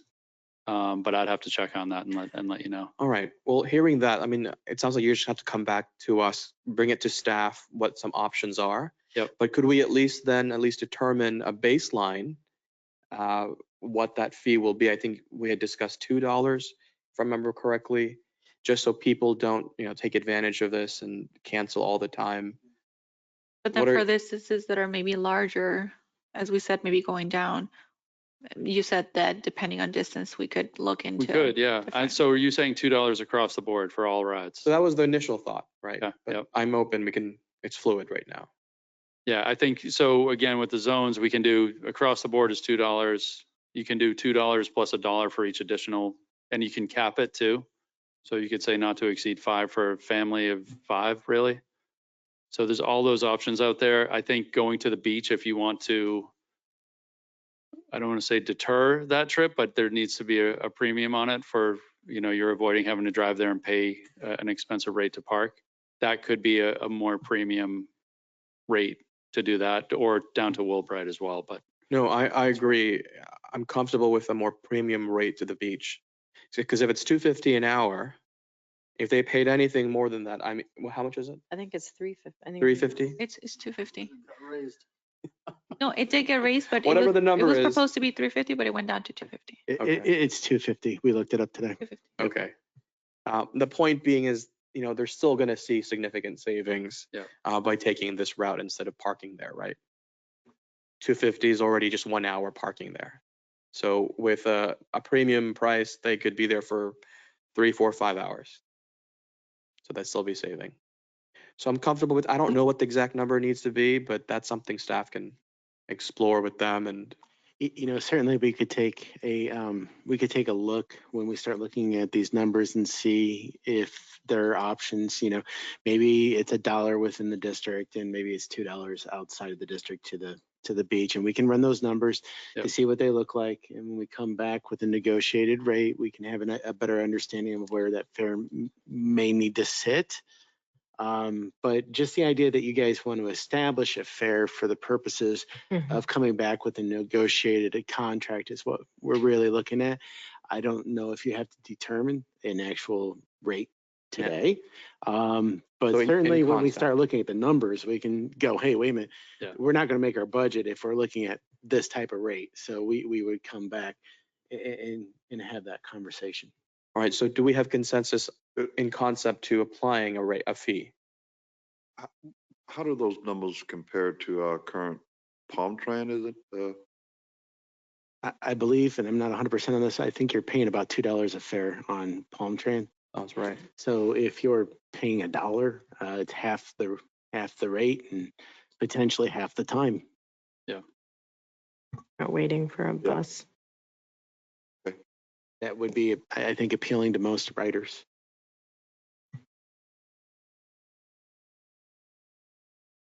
All right, so are we comfortable with setting some sort of fee? Yes. Okay. All right, Tim, did we miss any in the list? Did we cover it all? I think that more than covered. We got some work to do and come back to y'all with some options and hopefully a negotiated contract if you guys so choose to have us do that. And Tim, is that likely to be brought back next meeting? We probably won't be making next meeting, but we'll try to be as diligent as we can. Because keep in mind, publishing this with the holidays may be a challenge. Fair. All right, thank you. Jason, Thank I you thank all. you so much. Okay, Jason, thank you. All right, thank you, everybody. So we're now moving on to the next item on the agenda, 14B. This is the quarterly progress report from BBCRA LLC for the 150 North Federal Highway Mixed Use Project, AKA the Piers. The Pierce. Comedian or what? All right, Tim. All right. Just so for the benefit of the public, the CRA board approved a purchase and development agreement with BBCRA LLC for the 115 North Federal Highway Mixed Use Project, also known as the Pierce, back in June of 22. Per the paragraph 21.9 of the purchase and development agreement, a written report every 3 months is required by BBCRA LLC. That report was submitted back in September. And the report indicated that the project received site plan approval with conditions back in March 2023. And Vicky, is there anybody online that wanted to speak to this? Yes, Ms. Collins is online. Okay, if she would like to speak, and Ms. Collins, she can give a you're little more of unmuted. an update for you. Yes. Hi, good evening. Good evening, board members, chair, vice chair, and staff. Kimesa Collin here with Affiliated Development. From the last quarterly update that we provided back in September, I think we did an annual presentation back in September. There have been no further updates since then, but I'm here to answer any questions you may have. Yeah. Just so you know that the litigation is still occurring in regards to contesting the alleyway abandonments as well as the right-of-way abandonments and the permitting process. And correct me if I'm wrong, Camissa, could substantially change if the site plan needs to be modified. So currently they're not moving forward with the permitting design until the litigation clears up. Camissa, are there any updates on the litigation? And I'm not sure how much you could share of that, but I figured I'd ask. Yeah, I know Jeff Burns, our CEO, has been in touch with David Tulsis, and thus far the case has not been picked up. So that's really the latest that we have on the litigation. Okay. All right. Are there any questions from my colleagues? All right. Seeing no questions, Camissa, thank you so much for your time and for the update. Thank you so much, board. Have a good evening. All right. This brings us to the next item on the agenda. Yeah, let me back up on that. Okay. Just I question don't know for- if you left already, though. Question for legal. No, just for legal. Now I'm here. Is Okay. there, oh, okay. Is there, I should ask, a limit as to how long this can be drawn out? So in terms of the litigation, the CRA obviously has no control over when the courts decide to act. We did grant a BBQOZ an extension in light of the litigation, so it will come back before us. It's not in terms of our obligations and BBQO's obligations to each other. There is a limit on that. Neither of us has the power to make the court act faster than the court would like to act. And so it won't go on forever without your ability to decide to either terminate the project or adjust the project. But at the moment, there is nothing that we can do to hurry it along. That's why we've made the contract amendment to allow for this to happen. I think all the parties anticipate that something will happen within the time frame of our extension, but there are no guarantees. That's correct. Anything else? All right, good. Thank you so much. Moving on to the next agenda item 14C. This is the status update on development project with 306 Northeast 6th Avenue LLC for the CRA-owned property located at 211 East Ocean Avenue. Mr. Tack, if you could just give us a brief update first. All right. The June 13, 2023 CRA board meeting, the First Amendment for the Purchase and Development Agreement between the CRA and 306 Northeast 6th Avenue LLC granted a 6-month extension to November 6, 2023 to submit a major site plan application to the city for a container concept restaurant on the CRA-owned parcel located at 211 East Ocean Avenue. At the July 11th meeting, the CRA board requested a project update at the next available meeting, which would have been in August. Basically around the four major items of an update on the major site plan approval, application submission dates, and any meeting subsequent to. The development cost update, if different than what was previous estimated. Financing update, if different than what was previously planned on, as well as any revision to the development timeline. And Mr. Barber is here to speak to that effect on those items for your benefit and any questions that you may have that they can talk about. All right, thank you. Thank you, Tim. We'll turn now to Anthony Barber. If you could introduce yourself and address those 4 items. Good evening, board. Anthony Evening. Barber. partner of 306 LLC, owner of Troy's Barbecue, 1920 South Federal Highway. Looking forward to the circuit and hope that it runs longer than 12 p.m. to 8 p.m. so people can eat breakfast and things down Federal Highway. As far as the update, as far as the project is concerned, we're still moving along steadily. To address the 4 items that Mr. Tack just mentioned, I'm kind of going to go out of order, but the most important thing that I want to kind of highlight is that the cost is not the cost that we initially projected, and it's significantly more, about $500,000 more, based on the projections that we got from our new design company. So initially we were doing owner financing, and we were looking to do about $800,000, which we have.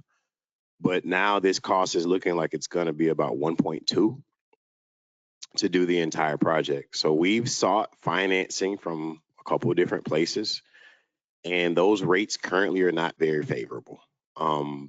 They're so bad that we qualify. I qualify. My partner qualifies, but it'd be one of those situations where we'd be selling a $40 hamburger to make this work in the current climate of what rates we're receiving.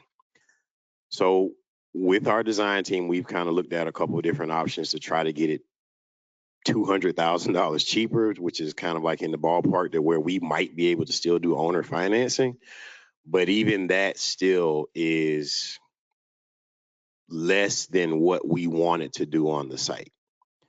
So we have a new design team, which is a Paradello Burgess design up in West Palm. So we're just using a different design company since the last time you saw me present with the design team. In addition to that,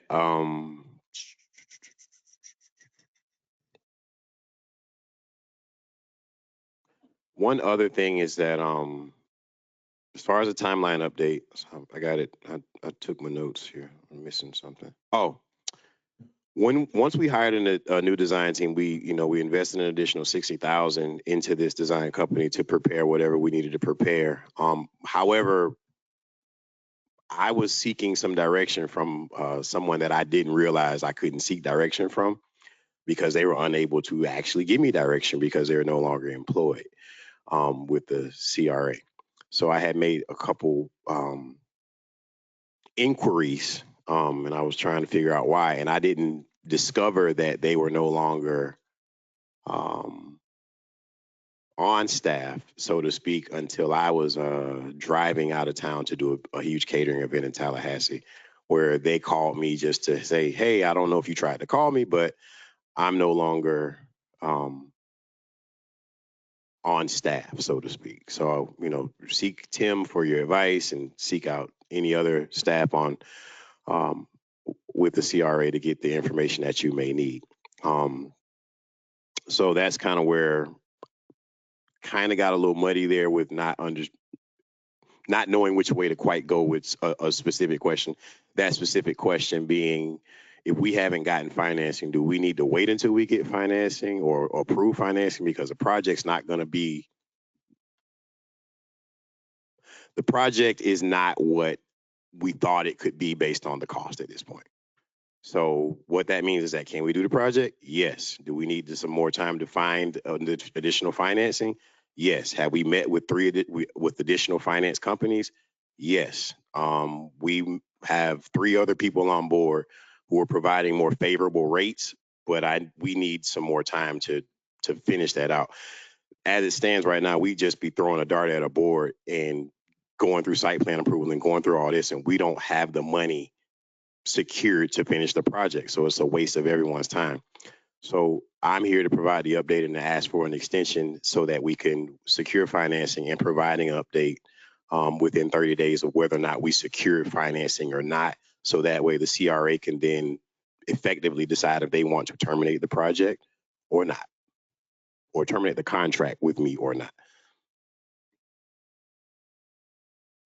All right, thank you. There was a lot to think about. let's first have our questions answered. Let's start with that, and then we can circle back. Board Member Cruz, any questions or comments for Mr. Barber or staff? I mean, I got to talk to Tim during my agenda review about this. I mean, it is a tough situation. We know that. We're going to see down in the agenda that even our own project for Boynton Beach Boulevard, you know, significantly increased in cost.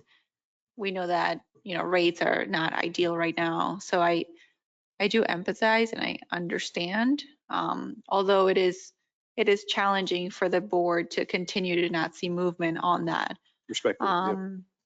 So that's kind of where I'm at. You know, I obviously, if you're looking for other opportunities for financing, that takes time. And, you know, I mean, everything has increased in cost. So I understand it's tough. It's challenging right now to take the risk of opening, you know, another business in this economy. So I understand, you know, I get it. Just gonna see what else, you know, what the rest of the board thinks, but May I address one other thing? One thing that you said, and this may answer someone else's question. The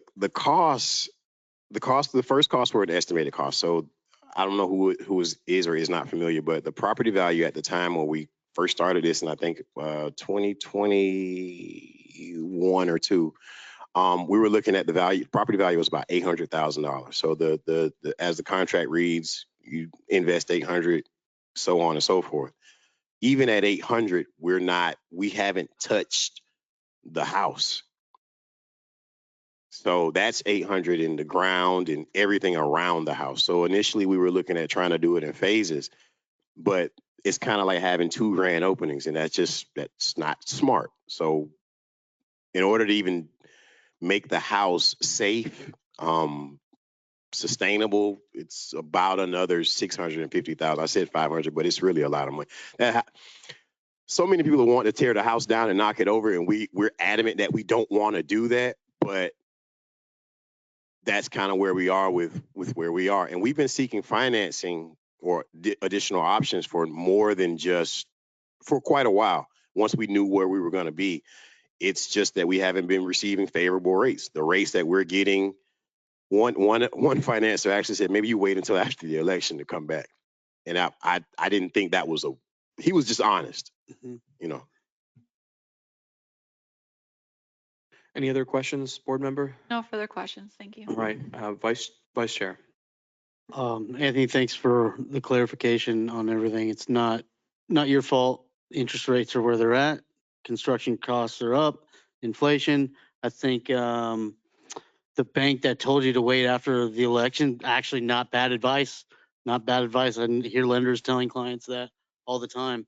So what you're seeking, so I understand, is an extension to identify if there maybe rates could go down, or maybe there's an adjustment to a potential site plan that would bring the cost down. Yeah, I don't want to waste the CRA or the city's time with Right. just continuing. I don't want to be like any other project that the city has had that continues to stand up here every 6 months and say, hey, we need another extension. Hey, we need another extension. So I put it on myself to say, if we can't figure this out within the 30-day mark or 60-day mark or whatever timeline is appropriate, we'll move forward with allowing the CRA and city to move forward on their own without us. That I think that's fair and reasonable. And with what kind of extension are you looking at? 60 days? I think that we're closer to financing than we thought before, but who really knows? So I'm without I shouldn't have said 30 days, but I hope to have something final, honestly, within the next 2 weeks, but things could change. So if that changes, that only drives the ball further away from us, where it's like moving the goalpost again.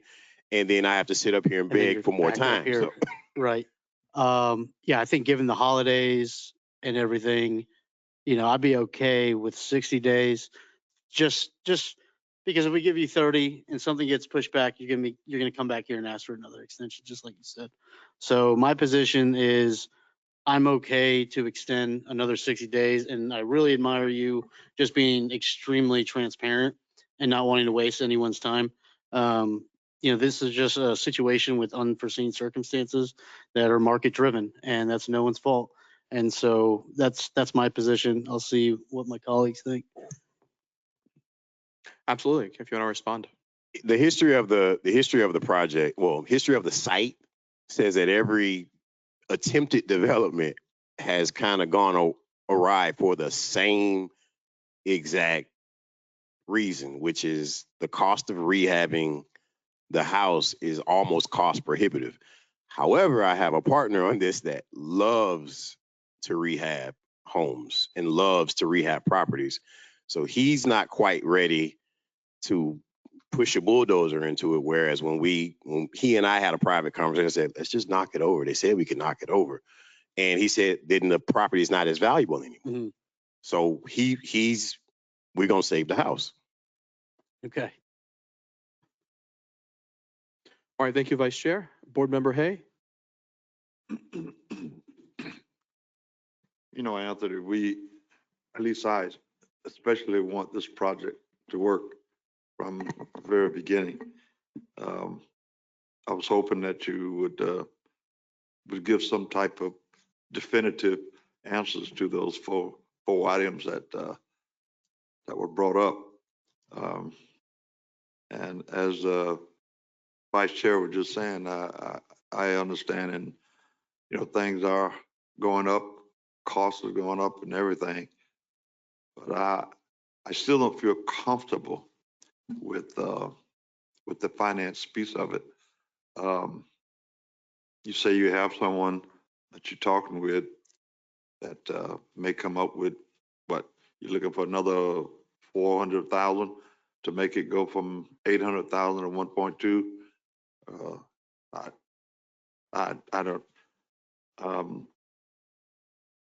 I would like to.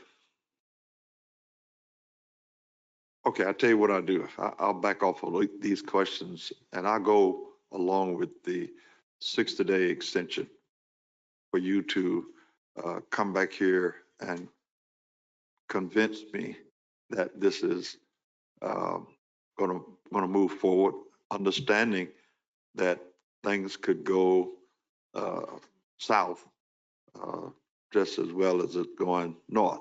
I understand that, but I'm trying to again give you the benefit of the doubt because I really want to see this project work for not only yourself but for the city, and I think it's a good project. So without just repeating a lot of things, my position right now is to extend for 60 days, giving you the benefit of the doubt, and the fact that you made some attempt, which I didn't go along with all of them, but you made some attempt to give a definitive response to those four items. So my position right now, Chair, is to extend them for another 60 days.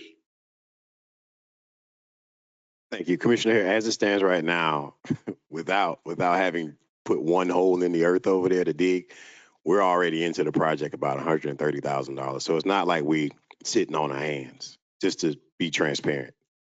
And I could, if necessary, if asked, provide the receipt, but it's not like we're not trying. It's just some hurdles. In a sense, it's almost like the goalpost is moving from time to time. Believe me, Anthony, that was taken into consideration as far as I'm concerned.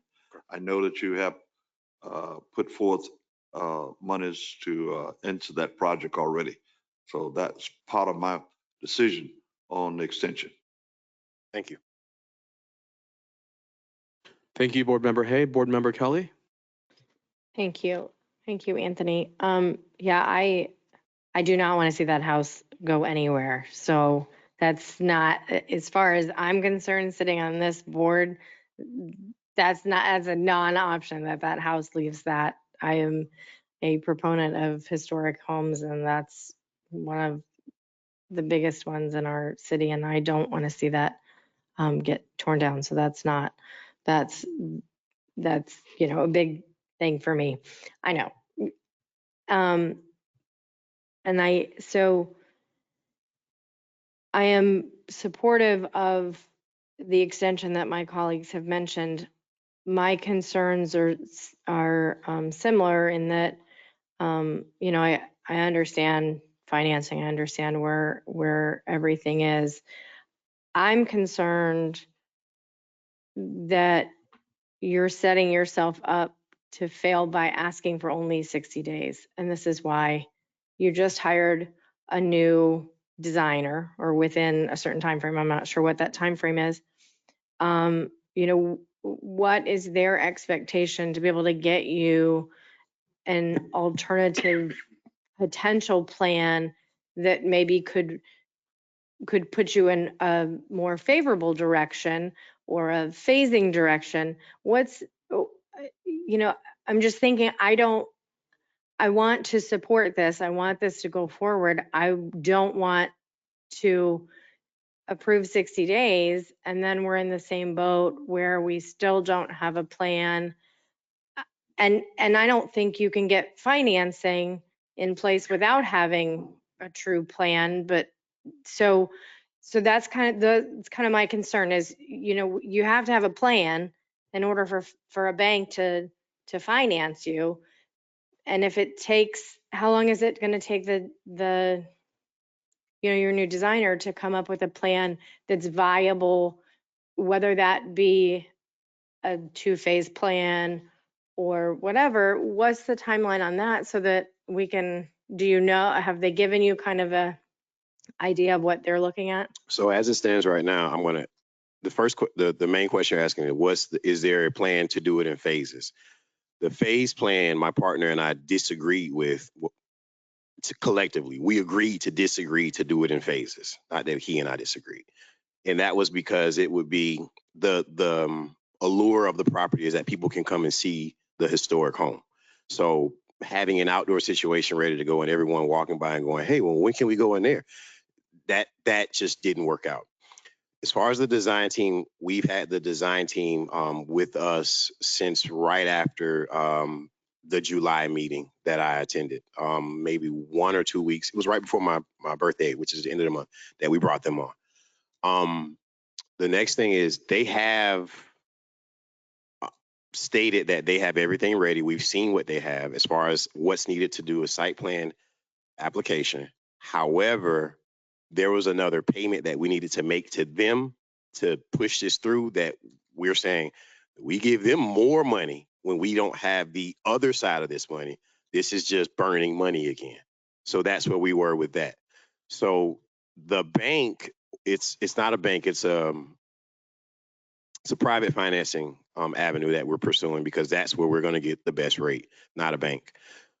They see the vision, they've looked at the property on their own independently, not like seeing it and walking in the house, but they've seen the property.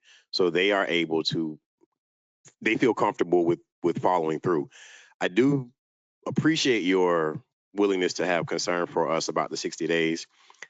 I think it's ambitious to think that we can finish it in 60 days, but I also want to hold myself accountable to not waste anyone's time.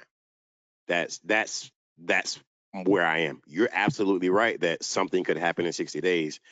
The other thing is in regards to the home, the historic home itself. The previous board made designations or made recommendation or whatever the proper phrase is, that the historic designation be removed. So what that more appropriately means to me and why I'm stating it is that although our desire is to move forward with that project, and bringing in another developer almost assures the house is going to either be moved or coming down, I believe, based on what the recommendation or designation that was made by a previous board before. Is that incorrect, Mr. Tack? As a part of your agreement, in the event that it is not viable to do an adaptive reuse for the Magnuson House, that you could pursue, per the agreement, a removal of that historic designation, and that you would have to provide an advance notice to the board that you would be seeking that within, I believe, 30 days prior to seeking removal of that designation. It specifically states 30 days? Yeah, you would have to notify the board 30 days prior to seeking the removal of the historic designation. Then I need to ask for 90 days because we're not going to tear it down, but part of the site plan application does require that we remove the historic designation because there's no other way to continue the project without removing the historic designation does put the home in peril, like, oh, they may tear it down, but we can't do anything with the historic designation on the property.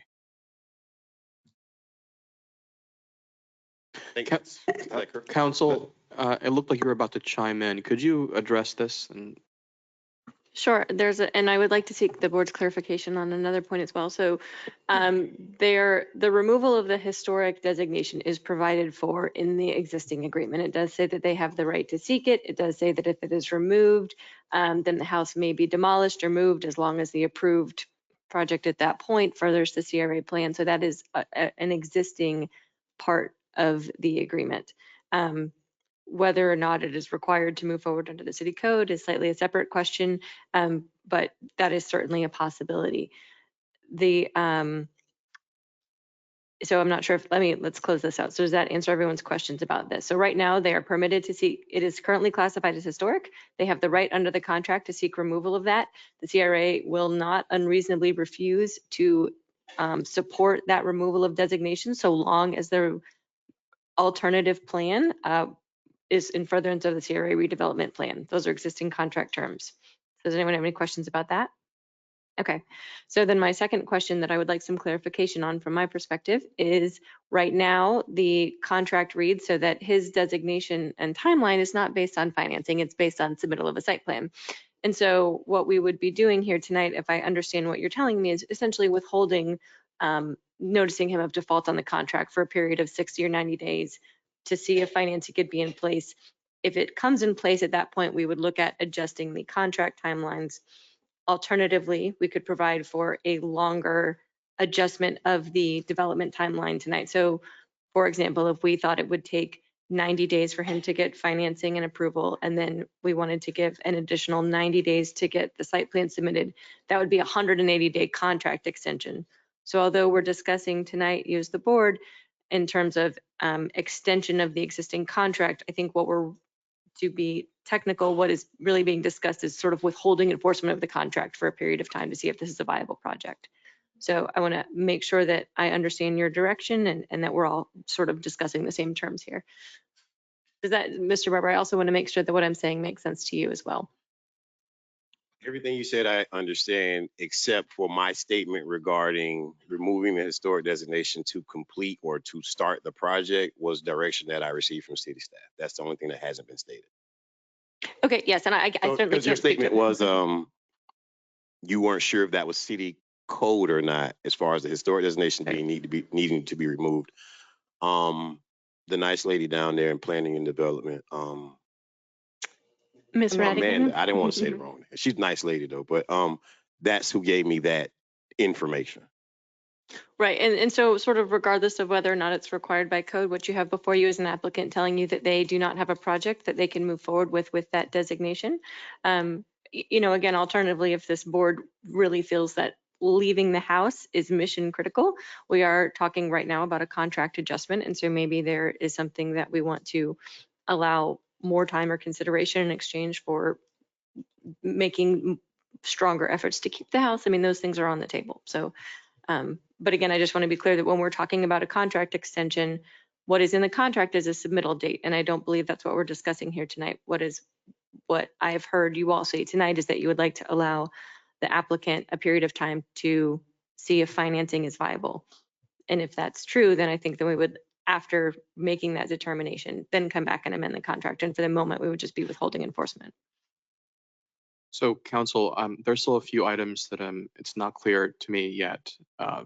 So there is, the proposal here is a stay on enforcement of the notice of default. Is that correct? Essentially, yes. So the applicant had a date certain by which to submit a site plan application that And- has not, yes, go ahead. So now that brings me to my second point, because the agreement originally was about submission of site plan. But what I'm hearing here is about proof of financing, which are not the same thing.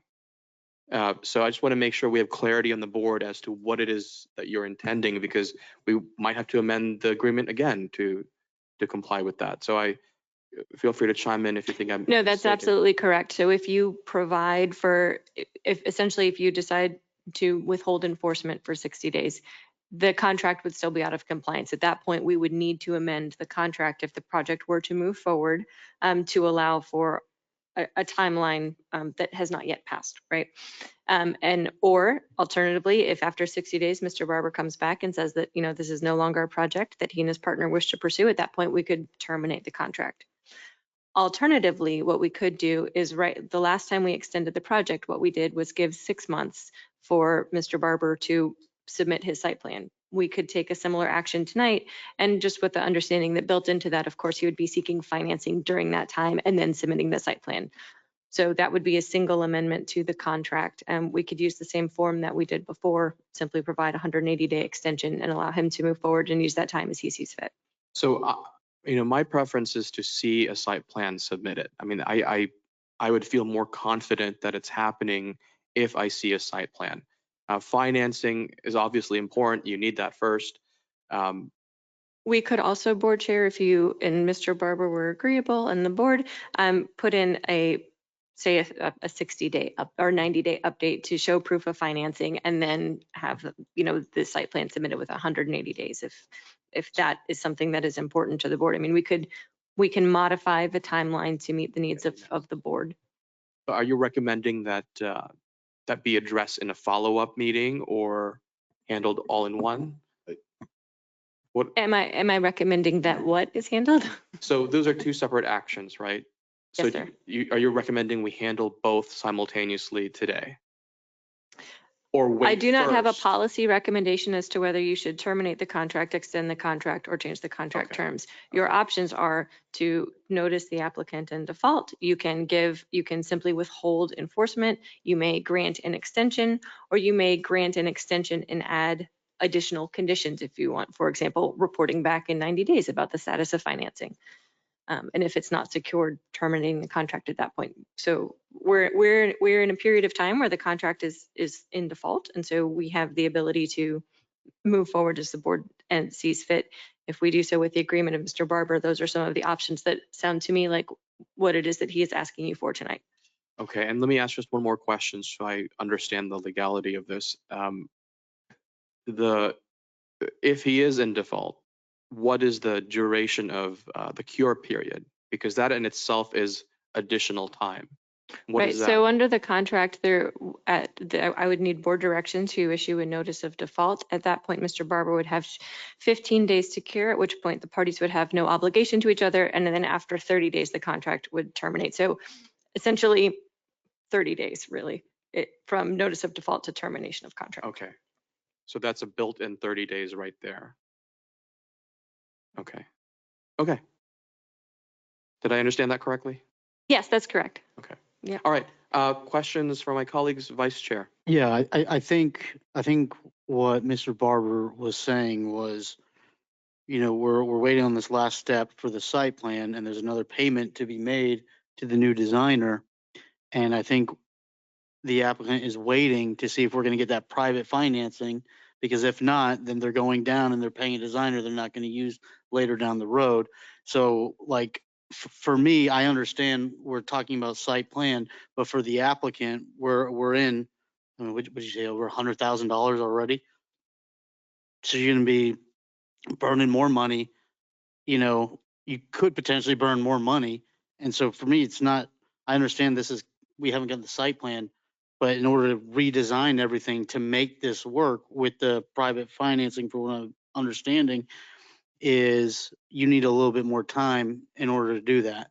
And then that'll lead to the site plan submission. Did I get that right? That's absolutely correct. The left and right of it is, if I know that I have this ball in hand, which I feel like I can get that answer relatively soon, then I have no problems paying for the final of the design fee, which then pushes me into site plan application, which then pushes me into compliance. I was asking for more time to secure step A, which is securing the financing, so that way I could feel comfortable making the payment to the designer. Then I go right into my site plan application. The other thing that that's that, yeah. Yeah, no, and I think, yeah, for me, my position, yeah, I'm putting myself in your shoes, and I don't see a problem. You know, the chicken or the egg? What's coming first, right? So it sounds like the chicken's coming first, and we need the. We had an initial design team that my partner wasn't satisfied with, so we went with another one. Now, that's immaterial in fact, but there's still more money that's been invested so already. So we're like, hey man, you want to invest more money, or you want to wait to sure that we could pull this thing all the way through? And as long as we know we can pull it all the way through, the rest of those payments are kind of, let's just do it, and that's it. The total project time, I don't even want to say that. Yeah, don't go there yet. So for me, I'm gonna hold my position 60 days to allow, because it sounds like you're gonna know if you're gonna get that financing or not. If you don't get the financing, you're not gonna pay the designer, and you're not gonna submit a site plan, and we're gonna be back here, and more than likely we're gonna sever ways, and we're gonna, get back at this, is what I'm hearing.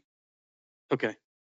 So I think we'll know within sooner than 60 days. Yeah, but I think her point, council's point initially, was that that 60 day is not really a 60 day. And I didn't Right. see it that way initially, but it's more than 60 days based on whatever else has to happen, which I got kind of convoluted, but I heard that it can't be 60 days. Well, the obligation in the contract is there is a date certain for submittal of an application to the city for a site plan. There's also a requirement for approval of financing that has to happen at or the same time. So essentially, although there is a requirement to show financing, that financing deadline does not come with a deadline other than the submittal of the site plan, right? And so if you say 60 days, if we are going to extend the contract, the submission contract of term site to be plan. extended would be the submittal of the site plan. Sure. And I hear Mr. Barber saying that, and I believe that, what I believe that I hear you saying is that it is in no circumstances it his intention to have a site plan submitted in 60 days, right? In part, because you need to pursue the removal of the 30 days for the designation, removal, yeah. right? And so I'm not sure that 60 days is actually what I mean, it is within your purview to grant 60 days. I am not certain that what he's asking you for at this juncture. I think he's asking for longer. Now that I understand that there needs to be, my designers informed me that the site plan, the historic designation removal could go simultaneously with the site plan application. What I'm hearing now is that it can't. So that means that 60 days probably won't be enough. That's only because, according to the nice lady downstairs, I need to remove the historic designation and to even throw my hat in the ring for what we're trying to do with the shipping Got it. containers. That's what I'm saying. Not that I'm asking for 90. It's just that what's required is that I need 30 days for historic designation, period, to be removed. So I think the question is then, is this board going to, because that's the next question, is you're saying you need that I can report back to you guys in 30 days if that's what you want, whether or not I got financing or not. For the financing. For the component. financing. But now I'm talking about the historic designation, because if you're saying that are you saying that you need that removed? It has to be removed in order to Okay. do the project. From what I Okay. was informed, it has to be removed because I'm doing something that has historical designation. So you got to do certain things a certain way. And if I want to do what we plan to do, you have to remove it. And nowhere in my plans is knocking it down. So, one second. I don't want this to become overly complicated Right. because, Okay. no, that's all right. I mean, these are all things we need to hash out, but all of this requires financing first, right? And so I would be more comfortable with the 30 days as he recommended, just for the financing component. Because after 30 days, if there isn't even sufficient financing, then these are no bridges that we have to cross, right? There's no more additional bridges. In other words, take it one step at a time. Let's get the financing in place, provide evidence, and should you come back with financing, fantastic. And then we can cross the bridge further and make further extensions to allow for things to occur. Does that make sense? It would That- simply be withholding of enforcement. Yes, Right. yes, I understand. So it's really about 30 days for the site plan, but for the intention of that 30 days is for you to bring forward financing. Okay, so Because then now we know that you're financing, then we know it's Well- real, and now we need to do additional steps. But even without it, then what are we talking about? Like, fair, fine. That's Yeah. kind of where we were let's saying keep the it same easy. thing. Let's keep it simple. Yeah, we're Let's, saying the same thing. let's So do step one first. making a recommendation to withhold enforcement for 30 days, and then I come back in 30 days, and then we decide we're going to enforce it. Then there's a 30-day cure period, and then it's done. If that's the path. Council, does that make sense? Technically, the cure period is 15 days after that, but yes. Mhm. Yeah, so essentially, just to reiterate, and I think that you said it very well. And again, I'm just trying to summarize. I'm not trying to do anything other than that. You are requesting to withhold enforcement for 30 days, at which point Mr. Barber will come back and report. And if he fails to report positive financing at that point, the board is likely to direct staff and legal to issue a notice of default. That's right. Okay. And if he comes back with financing, great, then we'll take next steps. Which would be looking at an extension for the site plan approval, which Right. Because minimum. now we know that there goes in is as something designated. moving forward. I have one question. Do you have the date for the next CRA meeting? Yes, we should.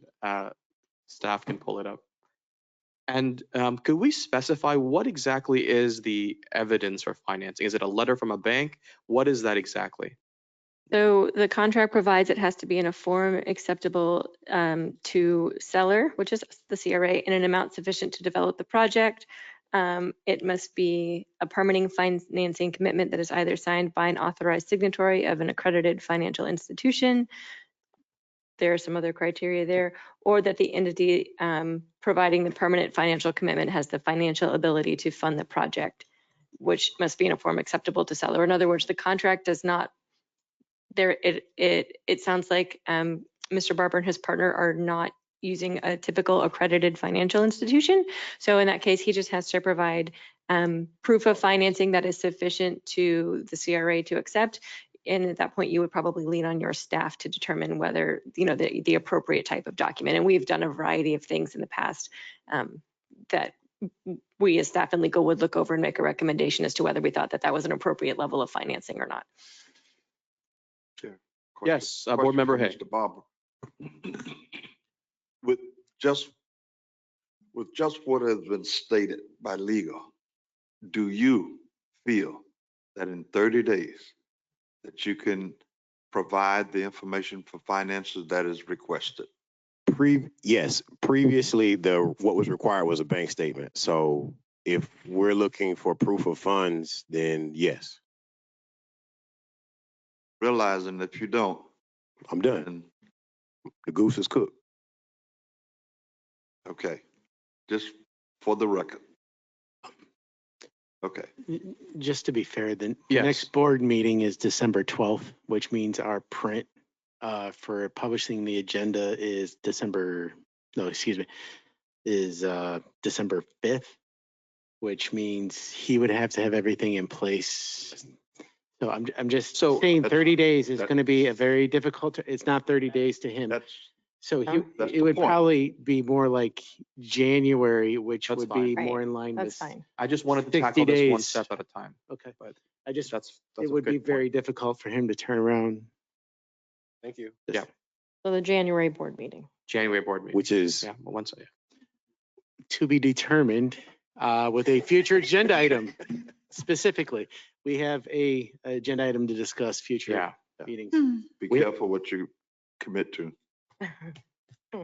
proof of financing. Okay, thank y'all. All right. Oh, yes, go ahead, Board Member. I appreciate everyone's comments. At the same time, I'm really thinking about that you're gonna have to scramble a lot for, like, if you've been searching for financing, and Commissioner Kelly made an excellent point earlier in the conversation where she said that you might have another architect where you might have to change your design in order to prove for financing or whatnot.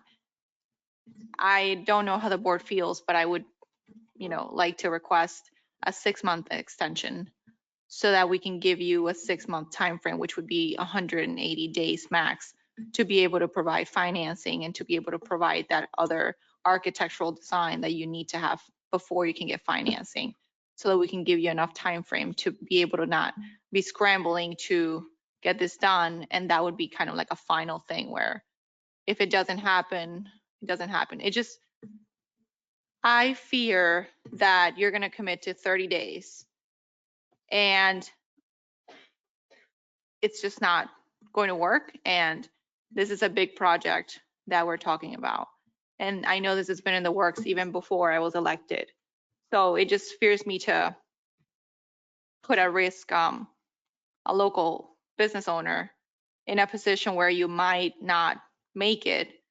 And I would be in support of providing, like I said, a 6-month extension where that's it. If you're not able to change your plans and you're not able to secure financing, then that would be it for us. But to give yourself enough time to do what you need to do. And if you get it done beforehand, then even better. But it would be kind of like a max time frame. So to make sure that I understand, just so I can understand, 6 months delay of enforcement of the default, or 6 months period, put it in, put it out, or goose is cooked?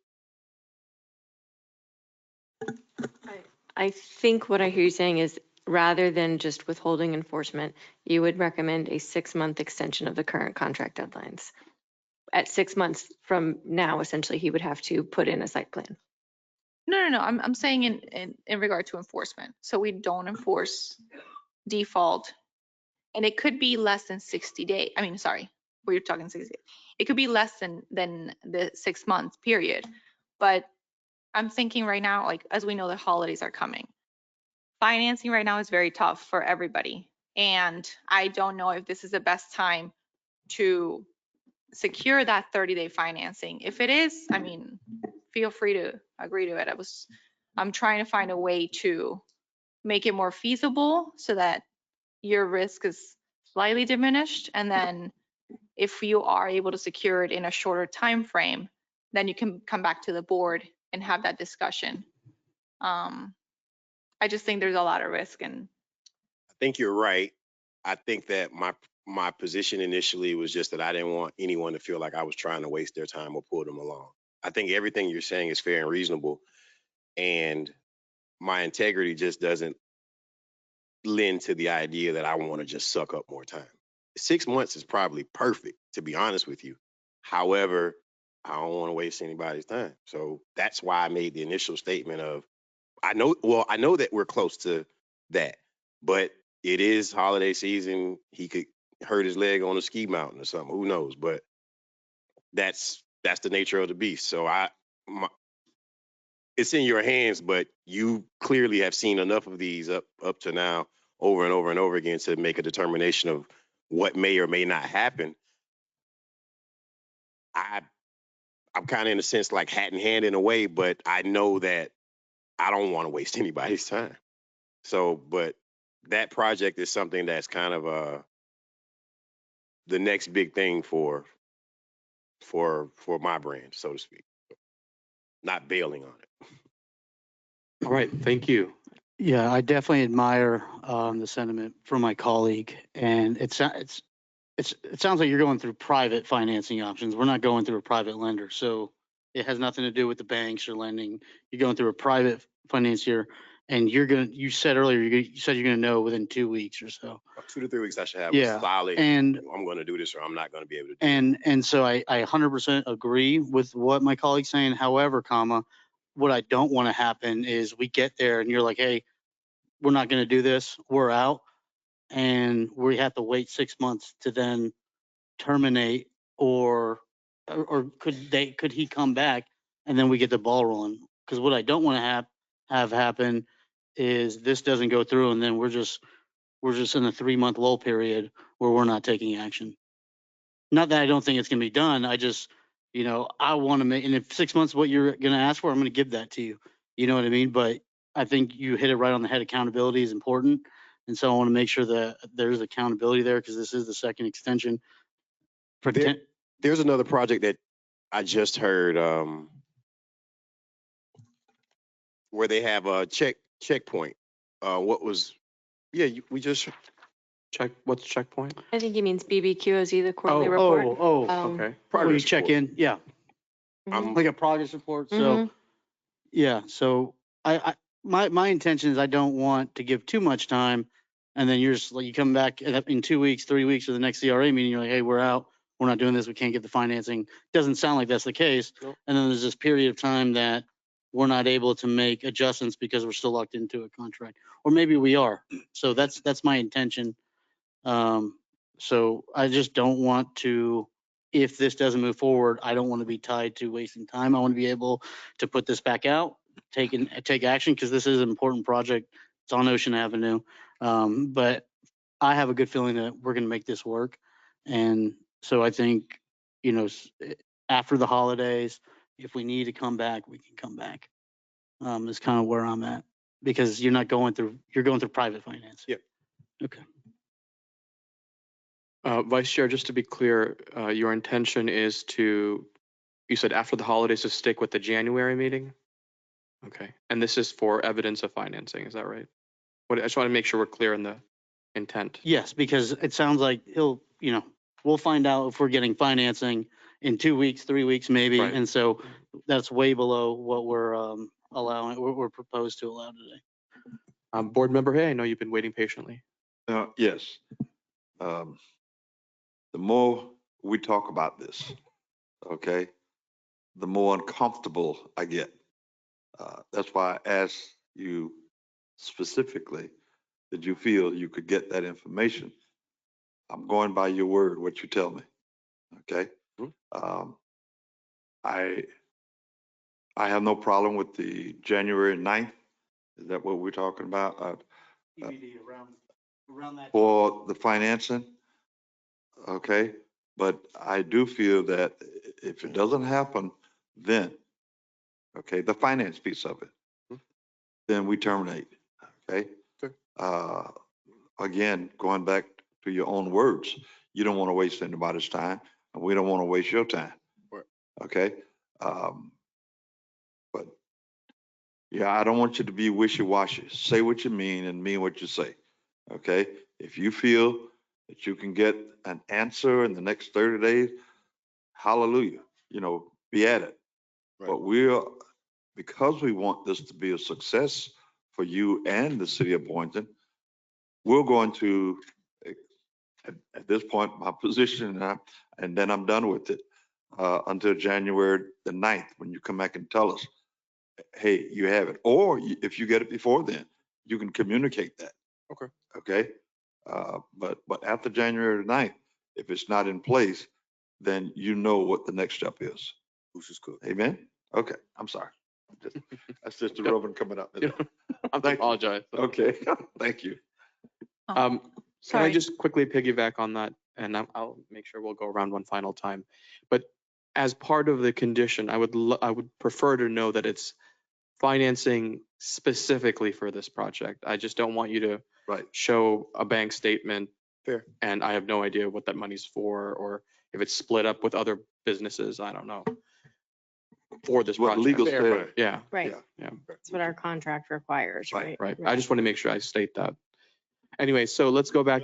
You understand that? Or you got a puzzled look on your face? Well, I understand it, and I don't need to prolong the time. I got it. Okay. Okay. All right. Board Member Kelly. Thank you. Yeah, I'm going to stick with my position that I feel like, the January date gives us an update on where you are, what's going on. This is in our hands as far as next steps and what then the deadline would be for a site plan or what we end up doing. But I think 60 days gives you a deadline that that what we need to see happening. I'm not in a hurry. I think that, Vice Chair is right that, we could probably, we could put this out and maybe get some, but our downtown is not really growing yet. So I'm not in as much of a hurry to maybe, move on.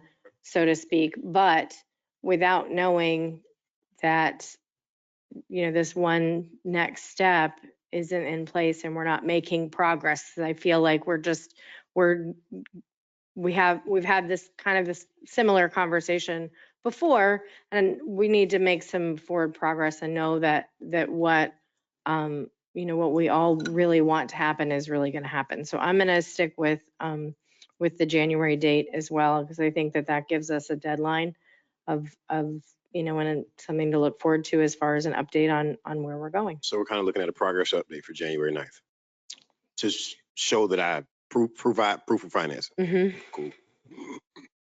Right. That's step one, right? So let's focus on step one. Council, we're going to turn to public comment in a moment, but I'll leave it to you to phrase the exact motion so we get this absolutely right. If I may suggest a So- course of. Well, I'm sorry, one more. Just FYI, not relevant to this, but I think January 9th is Palm Beach County Days. That's what I was trying to say. We're going to talk about it later. That's why we're kind of fluid about the date. Oh, all right, thank you. Just to suggest a course of action, the board could, if it desired, motion to table this into the January meeting. So no action is taken. However, you could also direct your staff and legal by consensus to prepare a notice of default to include in the January meeting, so that if an update or an insufficient update happens, you'll be ready to issue it. And then from your perspective, please understand that the CRA would not at that point, by staying default, the CRA is not obligating itself to later amend the contract. It's simply not declaring you in default now. Does that make sense?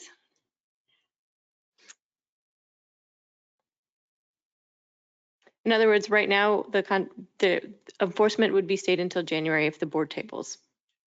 There is no guarantee at that point that anything would happen without a contract amendment. I understand what you're saying. However, I believe that I hear you saying, or I believe that that leads to this same conversation, not this same conversation, but a conversation about an extension at that point, because we're just talking Be a about. conversation about an extension. There's no guarantee of extension. Okay. Okay.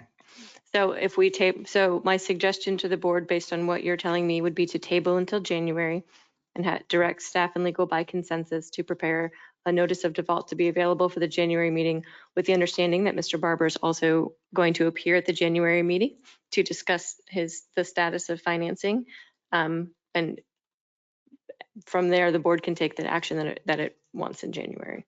Yeah, and as soon as you have definitive confirmation, just email it into staff and they'll notify us. So motion to table. All right, is there a second to table and all those things that were mentioned? Second. Is there any further discussion from my colleagues? All right, all those in favor of the motion to table? Respectfully, public comment. Yes, sorry, I Hold on. did say that. I did say that. So we have a motion and a second, and we do need public comment. You want to make your comment first before we go to public? I just want the motion repeated so I can make sure that. Motion to table this item until January, Okay, just until the January CRA meeting at the date to be determined later in the meeting. whatever that date is. Yes. Okay. All right. So the motion was made by Vice Chair. The second was made by Board Member Kelly. Let's turn now to public comment. If you would like to speak specifically on this item, now is the time to approach the podium. Seeing no one approaching the podium, we're going to go to those online. Ms. Kerfman, do we have anyone with their digital hands raised? No hands are raised at this time. All right. With that, public comments on this item is now closed. A motion and a second has been made. All those in favor of the motion say aye. Aye. All those who oppose say no. The ayes have it. The motion passes unanimously. Thank you, Mr. Barber, for your time, and we look forward to hearing from you. Thank you. Have a good night. Thank you. Have a good night. All right, we're going to move on to the next section of the agenda, Section 15, New Business 15A, consideration of fiscal year 2023-2024 budget adjustment for the Boynton Beach Complete Street improvements. And Tim, who do we have? Oh, would you like to open it? Yeah, Yes. I'll go ahead. So back in July 2022, the city of Boynton Beach and the Department of Transportation, state of Florida, FDOT, signed a locally funded agreement for the Complete Street project, which is located on Boynton Beach Boulevard between Northwest 3rd and Federal Highway. that included the improvements on that corridor. As a part of the preparation for the design and in coordinating with the state, we increased the funding for that project as it went through the design process with the first amendment between the city and the CRA, changing the funding from 1 million to 1.5. Then last month in October, based upon the new estimates of the project prior to going to bid, we came with a second amendment, which increased the funding from 1.5 million to 2.75 million due to the increased cost of scope of work and the 100% design and the latest estimate for the project construction. On October 26th, after the project had opened and let, the CRA and the city were notified by the Florida Department of Transportation that there would be an increased cost needed to fund the project. Therefore, a second amendment to the ILA, which was previously approved by the CRA board but not by the City Commission, requires further revision to accurately account for construction funding of the project, which would basically increase the funding from 1.5 to 3.1 million. Staff is making up the difference by transferring, and Vicky Hill can speak to this, transferring 350 from property acquisitions to fund the difference. So in order for us to proceed with the project, we will need to increase the funding due to the way that the bids came in. All right, and your recommendation I see here on the agenda backup is for that funds to come from the infrastructure and streetscapes line item? Yes. And in addition to making that allocation change, we will also need to approve the revised second amendment to the ILA. That is correct. Okay, so those are two separate motions, but first, questions for staff. Anything? All right, no questions. Yes, go ahead. This was a TPA grant, right? Yes, it was. Is there any way to get more funding from the TPA? We can certainly ask, and we will look into that. I'll ask too. Typically, it doesn't happen, but certainly, I think there's something called a fire list. I don't know if you're familiar with that, where some people may not have utilized those funds. We'll talk off the record. So if they can reproportionate some, or if they can reportion some of that to us, they'll let us know. We'll try. Well, now I'm curious what this fire list is. Well, it doesn't sounds happen like, very often because people don't like to lose funding for the projects if they can help it. No further questions. Thank you. Okay, so let's take public comments. If you would like to speak specifically on item 15B. I'm sorry, 15A. Now is the time to approach the podium. Seeing no one approaching the podium, anybody online with the digital hands raised? No hands are raised at this time. Thank you. All right, with that, public comments of this item is now closed. So two separate motions. First one is to transfer $350,000 from property acquisitions and reallocate it to infrastructure and streetscapes. And again, this is to aid in the shortfall. May I have that motion? Still move. Motion made by Vice Chair, second made by Board Member Hay. All those in favor of the motion say aye. Aye. Aye. All those opposed say no. The ayes have it. Motion passes unanimously. The second motion we require is the approval of the revised Second Amendment ILA to the Boynton Beach Complete Street project. May I have that motion? Still move. Second. Motion made by Vice Chair, second made by Board Member Hay. All those in favor of the motion say aye. Aye. All those opposed say no. The ayes have it. Motion passes unanimously. Thank you. We're moving on to 15B, discussion and consideration of an interlocal agreement between the Boynton Beach CRA and the City of Boynton Beach for the funding of development projects. So this is something that we've already moved on the city side. Tim, do you want to add anything to that? Oh, just generally, these projects were adopted by the CRA as a part of the budgeting process. It included the project funds that are specific projects that the CRA will provide funding for that the city will actually move forward with. Essentially, the city is responsible for overseeing the project, coordinating the contractors and other entities as necessary for the completion of the project, and then we'll seek reimbursement for the CRA for those eligible funds. As stated before, this has already been approved. We affectionately refer to it as the master ILA so that we can keep all those projects within one document as opposed to having multiple interlocal agreements with the city for multiple projects. So it's for your approval. It's up to the total funding of $800,000 for the various projects that are listed within that ILA. All right, thank you. Are there any comments or questions to staff on this item? Motion to approve. Second. All right, we have a motion and a second. We do need public comment. And I would prefer if the motion be read exactly as is. I Okay. know legal would be much more comfortable with that. And if you'd like to speak specifically in item 15B, now's the time to approach the podium. Seeing no one approaching the podium, is there anyone with their digital hands raised? No hands are raised at this time. All right, thank you. Public comment on this item is now closed. Board Member Kelly, if you'd like to read the motion. Motion to approve the interlocal agreement between Boynton Beach CRA and the City of Boynton Beach for the funding of development projects in the amount not to exceed $800,000 and authorize the board chair to execute subject to final legal review. Second. We have a motion and a second. All those in favor of the motion say aye. Aye. All those who oppose, the ayes have it. Motion passes unanimously. Vice Chair Turkin is not in the room at the time. Moving on. All right, 15C, discussion and consideration of options for recruitment of new executive director. Tim, if you'd like to begin. I am actually going to let our legal Oh, all right.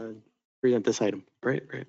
Sure. So as you all are aware, as of last meeting, Mr. Tack is currently acting as your executive director in that capacity, but there is a need to secure a permanent role. So staff looked at various options to put before you just to move forward efficiently on the process. And so there are several options before you. And so just to run through them quickly, first, you could do a standard advertisement for the position. That a draft advertisement has been prepared for you all to look at.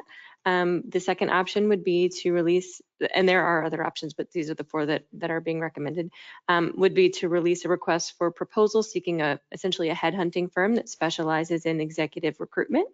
A draft RFP has also been prepared, and the RFP process would be necessary rather than just seeking written proposals as has been done in the past, because we've done some local research and based on the prices that are coming back, it would exceed the threshold. So it would need to go through the full RFP process. We examined whether it was possible to piggyback on an existing contract after a search of various, both by seeking out the headhunting companies to see if they had active contracts onto which we could piggyback, and by checking with local municipalities, no appropriate piggybacking contract was located. So this is in here only for your information to know that your staff and legal did look at this, but did not find a viable option. And finally, there is an online recruitment platform known as GovHR. This is not a service that the CRA has used before. It was recommended by several local counterparts and as a more cost-effective option as opposed to a headhunting firm. They offer a variety of levels. We were not able to get a specific quote for prices because they needed sort of more specific information. However, again, we heard from local counterpoints that this was typically came in below the full RFP threshold. So we could move forward with sort of the other recruiting methods for that. So these options are all put before you tonight. To be clear, your staff is not recommending that you select all four, just prepared all four options so that this could move forward expeditiously upon your decision. If you have any questions, I'm happy to answer them to the best of my ability. Your staff has also been working on this, and so we're happy to respond to any questions that you have. Thank you. Let's turn to my left, Board Member Kelly, if you'd like to begin. If any questions, comments, preference for these four options.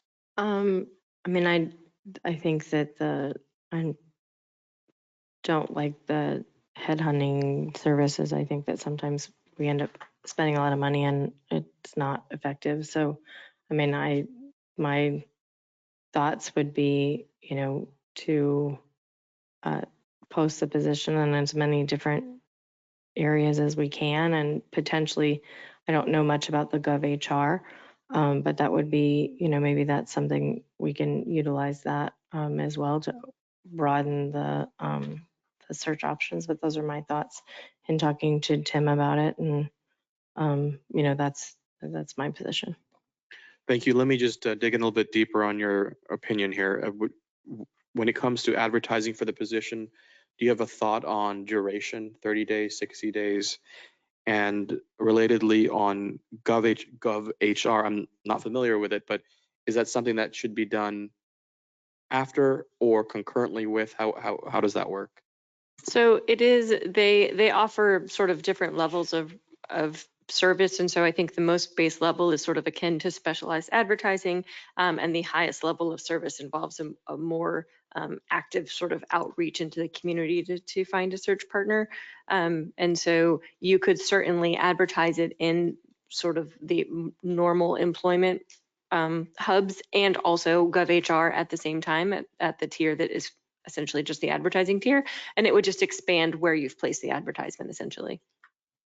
Now, I'm sorry, let me just ask this question briefly, but does GovHR at the advertising tier do anything that we couldn't do on our own? Like for Other than the what fact, additional benefit? so it is again, and this is not a service that I've worked with. It came recommended because they specialize specifically in government recruitment, Okay. which is different than, a standard employment website. And so typical of websites that specialize in something, both folks who are looking to have applicants look there, but also applicants themselves may look there in a different capacity. And so because it specializes, that is sort of I would say one of the differences between that and a standard service. All right, thank you for clarifying. Board Member Kelly? Duration and 30 days. 30 days. Okay. See see what results we get. Okay. And as far as GovHR, do you want to do that concurrently or after? No, I think concurrently. I think any way that we can get Maximize reach. Okay. take advantage. Yep. All right. Thank you, Board Member. Hey, your thoughts? I agree with Board Member Kelly, except for the number of days. I'd like to extend that to 60 days. But everything else, I agree with what she said. All right. Thank you. Vice Chair, your thoughts? No, I agree with Board Member Kelly. I'm good with those terms. Okay. I definitely do not want to go to RFP. I think we can do that in-house. No sense in spending $40,000. All right. Board Member Cruz. I would agree with posting the position as mentioned earlier, but I would agree with Commissioner Hay in regard to the time frame. This is an executive level position, and I think it's important that we have adequate time to find the right candidate. Okay. Vice Chair, I didn't hear your thought on a duration. Were you comfortable with 60? Were you comfortable with 30? You have a preference? I mean, I'm okay with 30. I'm okay with 60. I'll go with the majority, Okay. So still got to hear from you. And let me also ask both of you your thoughts on GovHR. Were you comfortable with the recommendation that we simultaneously use GovHR to maximize our reach? Yes. Okay. Yep. I just Counsel? wanted to offer an additional clarification, Board Chair, respectfully. I apologize for interrupting. No worries. I pulled up sort of their levels, and they do offer custom packages, which is why I'm telling you that I believe that they will sort of do a more tailored, basically advertisement, but they do also offer to coordinate interviews and set up background checks and do that kind of thing as well. So what I believe that I hear you saying is just to sort of work with the most baseline that we're able to get, but is the board also interested if a candidate is found through GovHR in using them to work through the process, or is that something that you all would like done in-house?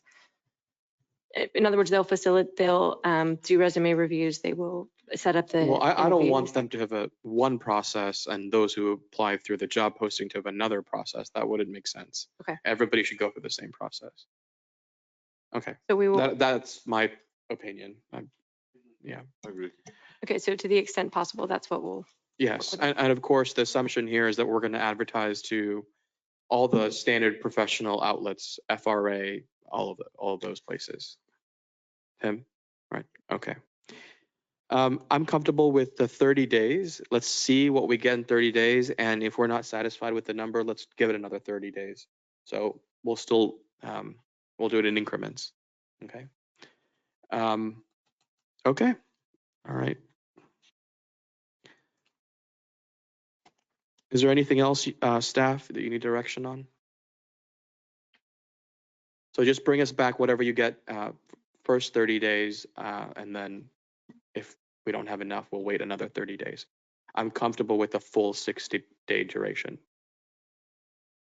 Board Chair, I'm not sure it's technically required, but I think at this point would be helpful if we could just have a motion because there were so many options. Yeah, so let's have that clarity, right? Who would like to make that motion? So move. You want me to read it? What do you want me to say? Just say it and I'll say what she said. First of all, Board Chair, if you'd like to take public comment now or after the motion is up to you. Let's take the motion first, and then we'll take the public Just comment.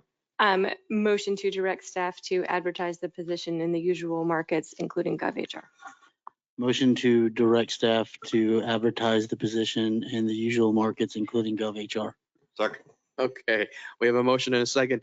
If you would like to speak specifically on this item, now's the time to approach the podium. Seeing no one approaching the podium, is there anybody online, Ms. Griffman? No hands are raised. All right, with that, public comments are now closed. We have a motion and a second. All those in favor of the motion say aye. Aye. All those who oppose the motion say no. The ayes have it. Motion passes unanimously. All right, so in 30 days, we will see first round of applicants. And if this board is satisfied, then we'll proceed. If not, we'll wait another 30 days. Okay, all right. Thank you, everybody. Moving on to 15D, consideration and discussion of the acting interim director of the CRA and terms of position. Council, will you lead this one as well? Yes, I will take this one as well. So as you all are aware, Mr. Tack has increased his responsibilities to the CRA. And in the past, historically, when that has happened, the CRA has taken action to compensate the individual who's performing those services to be commensurate with the job which he is performing.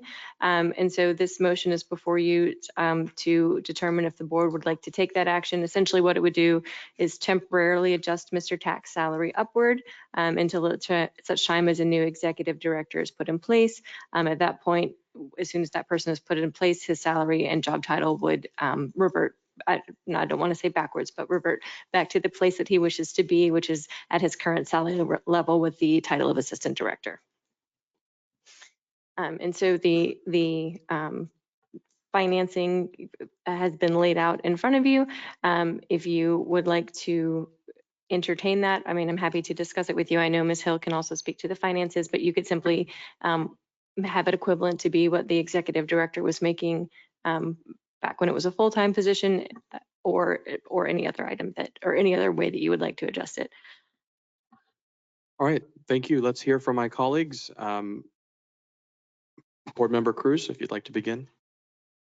I really just want to ask Tim, like, what are you comfortable with? Are you comfortable with increasing your pay for the time frame until we? I mean, you're the one doing the job, so. Honestly, I'm comfortable with whatever the board decides. I mean, certainly, you have my current salary and you have what the former director was. So I am comfortable with whatever you guys decide is fair for the workload that you're asking and the additional responsibilities as a part of the acting as executive director. Understood. Okay, so I would be in favor of raising Tim's pay during the duration of his acting, like when he's, while he's in the acting director role, to increase the pay to be commensurate with what the previous director was making, only up until the time that we choose a new director, at which time he would go back to his regular salary. If I may seek clarification, do you mean that select in another executive director, or the other executive director actually comes to the job? Comes to the job. Thank you. All right, thank you, Board Member, Vice Chair. No, Tim, we talked about this privately. I'm okay with doing that. I think we just need to identify the actual number. And so I'm okay somewhere between the midpoint and that high point. I'm even okay with what the previous director was making for the time being until the new director starts. So I'm okay with us assuming that pay for Tim. All right, thank you. Board Member Hay, your thoughts? Yes, we also had talks about this, and I feel that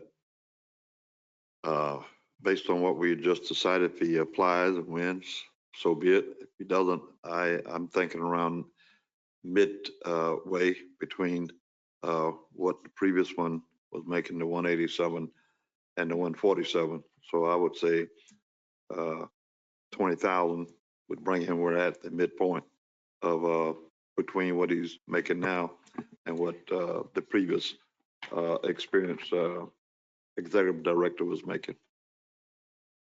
So 20,000 additional. Yeah. What does that bring him up to? 167, 852, Okay. All right. 13 and a half. All right. Thank you, Board Member. Board Member Kelly, your thoughts? You, of course, Tim, you and I spoke about this and as well, and I agree with Board Member Cruz and the Vice Mayor that I would be comfortable with the, I guess it's considered the base was at 187. Is that what, I mean, that's what's on this cover sheet. 187 is what the former executive director's salary Right. was. So for that, because I mean, he is assuming that role even, and it's a temporary role that I want to make sure that, that's my position, is that's where I envision that. All right. So if I understand this correctly, Board Member Kelly, Vice Chair, and Board Member Cruz are recommending moving it up to 187,837. Is that my understanding? All right. Head Yep. nods. For the time being. Right. Right, Right. prorated for his time Correct. as the Yeah, acting director. absolutely prorated. Absolutely. Okay. All right. Let us take public comment on this item. If you would like to speak specifically on this item, now's the time to approach the podium. Seeing no one approaching the podium, is there anybody online? No hands are raised. Thank you. All right, with that, public comments are now closed. One more clarification, if I may. Do you intend Yes. that to be retroactive or starting from this evening? I would recommend that it be retroactive. Is there any objections to that? Yeah, I'd say when you do the motion, for Okay. absolute clarification Okay. for your finance department. If I may, good evening, Vicki Hill, Finance Director. Are we giving him the salary and car allowance as well? So we haven't had a discussion yet about the car allowance, Okay. but let's just clarify that the former executive director was at 6,000 annually, Yes, sir. and currently, Tim, you are at 3,000. Is that correct? 3,600. Yes, sir. 3,600. Okay. But what do my colleagues think on this? What are your thoughts? If we, I would leave the car allowance as is because it still has the same vehicle. And we're increasing the salary for the duties that are being undertaken in addition to his original duties. Okay, I'm seeing multiple head nods. Board Member Hay, did you want to add anything? no, I was going to say if it makes sense to give him the same salary that the previous was making, it makes sense to also give him the car allowance. So I agree Okay. that it should be the 6. Okay, your recommendation is with the 6. Yeah. I now want to clarify because I heard the recommendation to stay as is and I saw head nods. Were you head nodding? Were you agreeing with the 3,600 or to the 6,000? Board Member Kelly, what were your? I mean, I'm kind of indifferent on it. I feel like because it's a temporary spot, it's a lot of change back and forth, but I mean, so I'm kind of indifferent when it comes to that, just because it's temporary and, and right, and it's an annual expense that is it going to make, and if it's pro rata, it's, the impact is, I don't know. I'm indifferent. So what the majority decides, I'm fine with. Okay. I'm okay with stick with the previous salary and then leave the car allowance the same because it's temporary. We're on that. All right, so in terms of car allowance, the two of you are recommending no change. Board Member Hayes recommending up to 6,000, and Board Member Kelly, indifferent. All right, I'm gonna recommend that we stay at this 3,600. Okay, all right. Anything else? Okay. Yeah, yes, but I just want to make sure, was that all the things that we need to cover? And Ms. Hill, I know you were about to speak. Was that it? Okay, thank you. I want to confirm. All right, with that, we will need a motion, and of course, we'll have public comment, but Motion to change acting director's salary to be equal to the previous executive director's salary, to be prorated to the date that he started the new position, to end the date that the new executive director starts employment. Second. okay, we have a motion from Board Member Cruz, a second from Board Member Kelly. Let's turn now to public comment on this item. All right, seeing no one approaching the podium, is there anybody online? No hands are raised at this time. All right, with that, public comments are now closed. All those in favor of the motion say aye. Aye. Aye. Aye. All those opposed say no. The ayes have it, the motion passes unanimously. All right. Now on to the last bit of section 15, 15E, approval of 2024 CRA board meeting dates. So we have some potential conflicts here, and we're going to need direction from the board of how you want to rearrange the schedule. Board Member Kelly, if you want to begin. Sure. So here are the three So- bullet right. points. Yeah. So for the January, I mean, we have a commission meeting on the 16th of January. So, but I'm comfortable having two meetings that week. Monday, the 15th is a holiday, so it leaves Wednesday, the 17th. But, you know, I could go for, if we wanted to have a day in between and do a Thursday if people were available, but I'm comfortable with having two meetings that, in that week we've done. So it's that back to before. back, Tuesday, one meeting, then Wednesday, another, the CRA meeting. So right here, Are we talking January 2024? Yes, yes. Are we talking CRA only? right. Okay. So what are you proposing? So the staff recommended that it be on Wednesday, the 17th, and I was just mentioning, we have a commission meeting on the 16th, so it would be a commission meeting on Tuesday, CRA on Wednesday.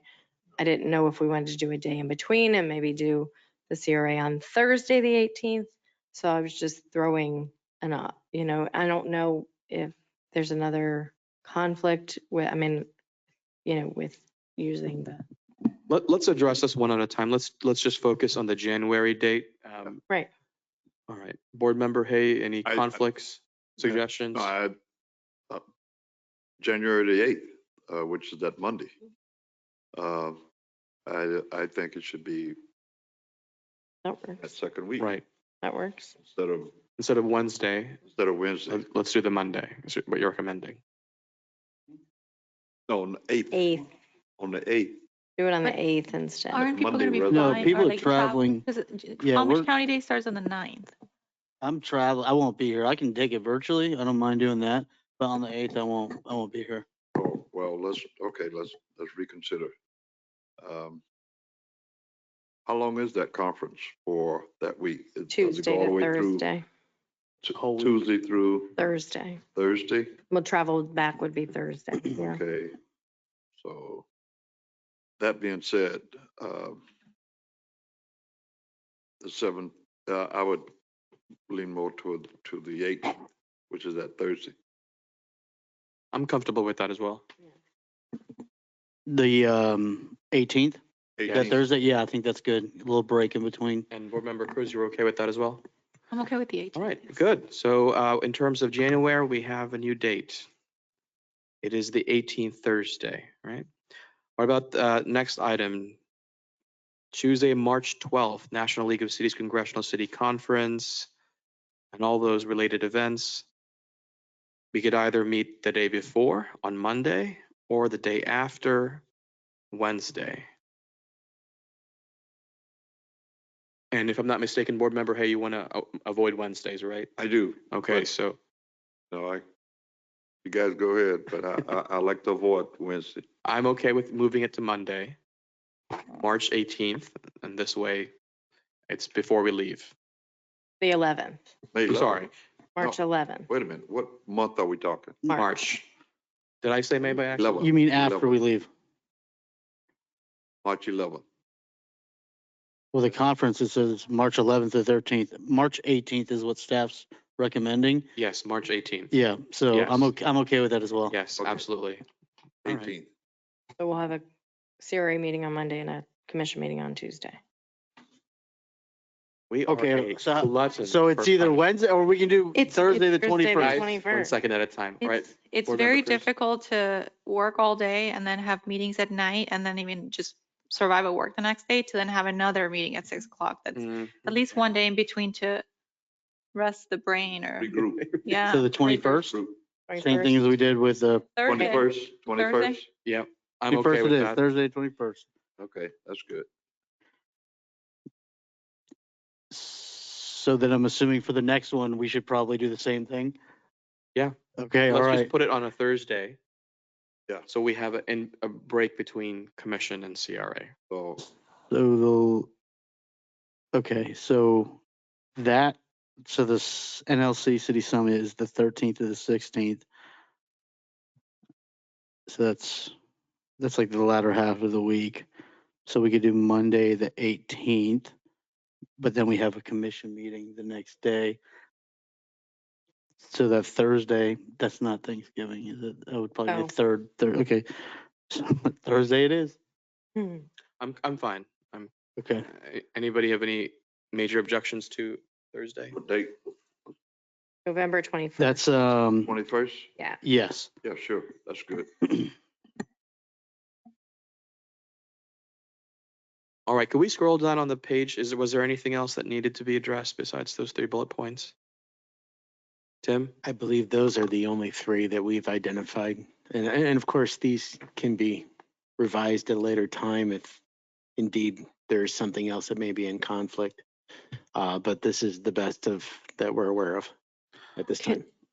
Yes. My Thank you, only- Tim. Board member? Sorry, my No, go only ahead. recommendation is just before we put these down outside of tonight's meeting is that we just make sure that there's not, I know we marked the holidays, but I want to make sure that we've taken into account Jewish holidays because sometimes they're not marked on the calendar per se as a day, as a Right. holiday or We've on had a this city situation schedule. before. Right, but I want to make sure that we're cognizant of, of the Jewish holidays. So I just want to make sure that there aren't any conflicts before we go and publish a new schedule.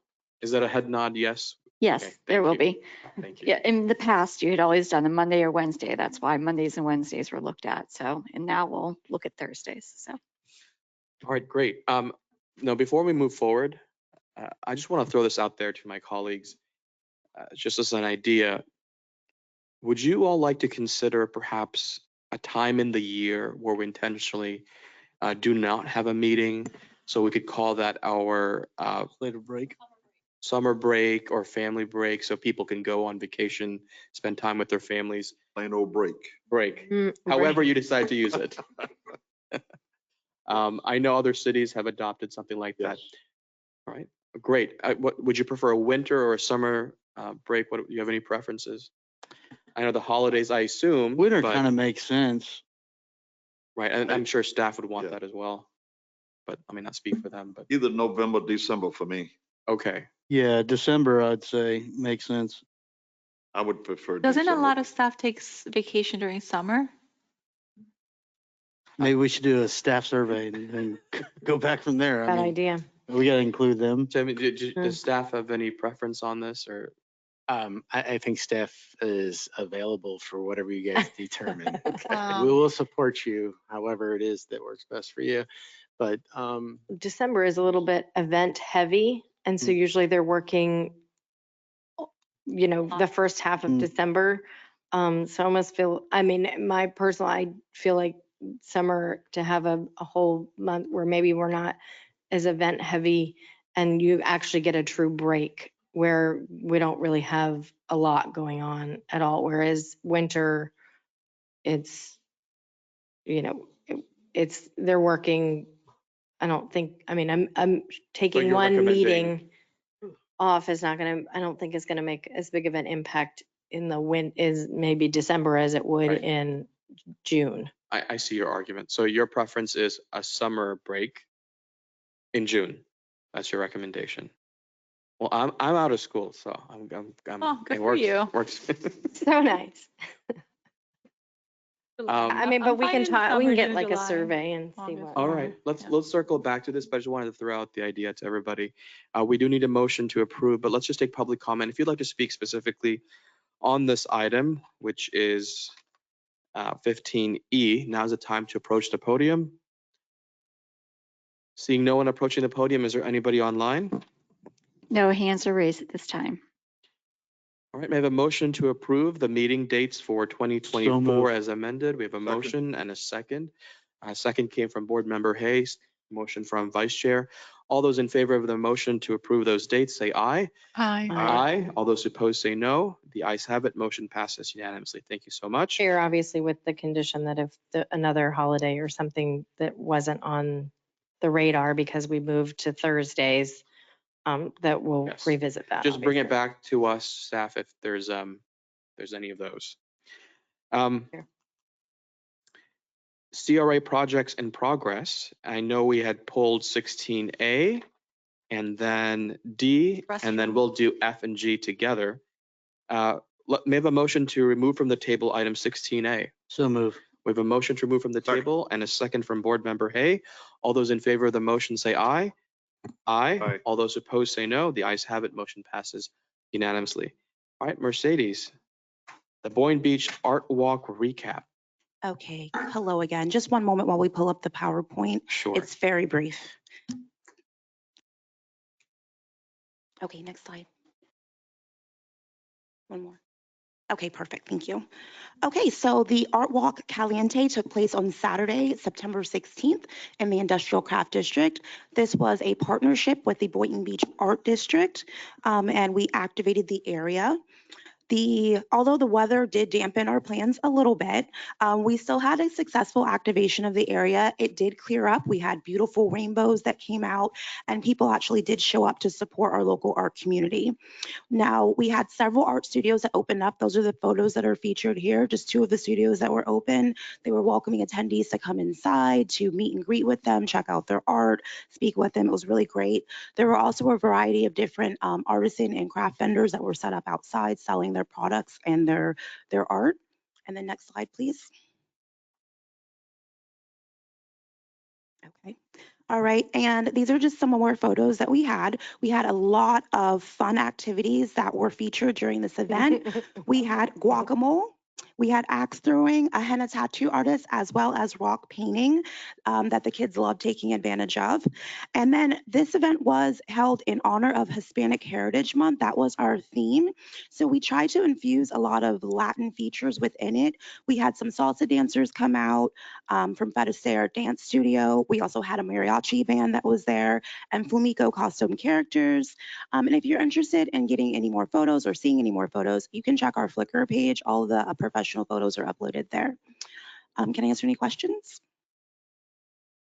No, I had, thank you, Mercedes. I had pulled this because, it was raining and when it first started and Mercedes was out there with an electric pump, pumping the water out. And I just, the staff just is amazing with these events and working with the community. And so I just, I mean, it was raining, and I was glad to see though that the skies cleared up and that people came out because it was getting busy as I was leaving, and so I was happy to see that it did end up being a successful. I thought so. Yeah. The artists and the businesses located there were happy that we continued and that we did not cancel.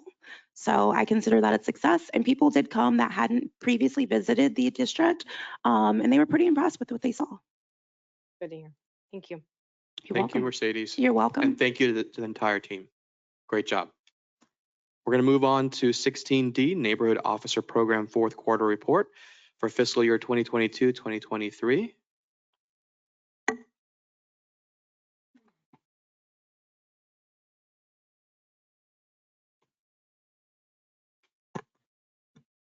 I'm going to be very brief. I know it's been a long meeting, and I'm just going to hit the high points, give you an executive overview.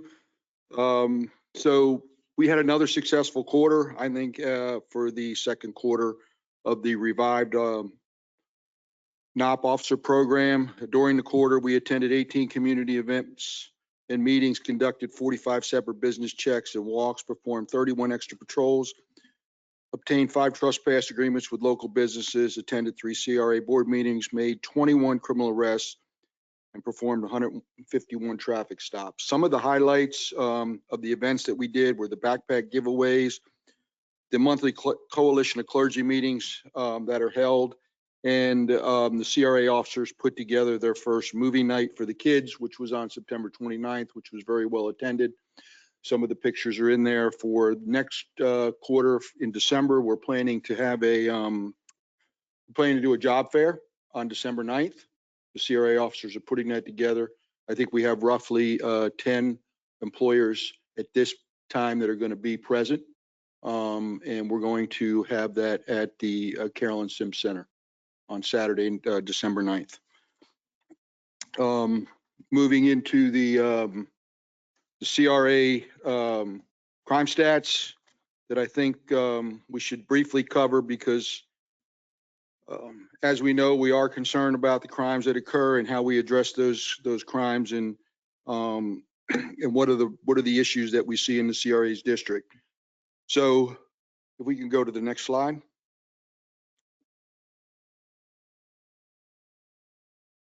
So on the next slide, you'll see that our criminal offenses that we had for violent crimes, we had 16 violent crimes in July, one of which was a homicide, and I'll speak briefly about that homicide. I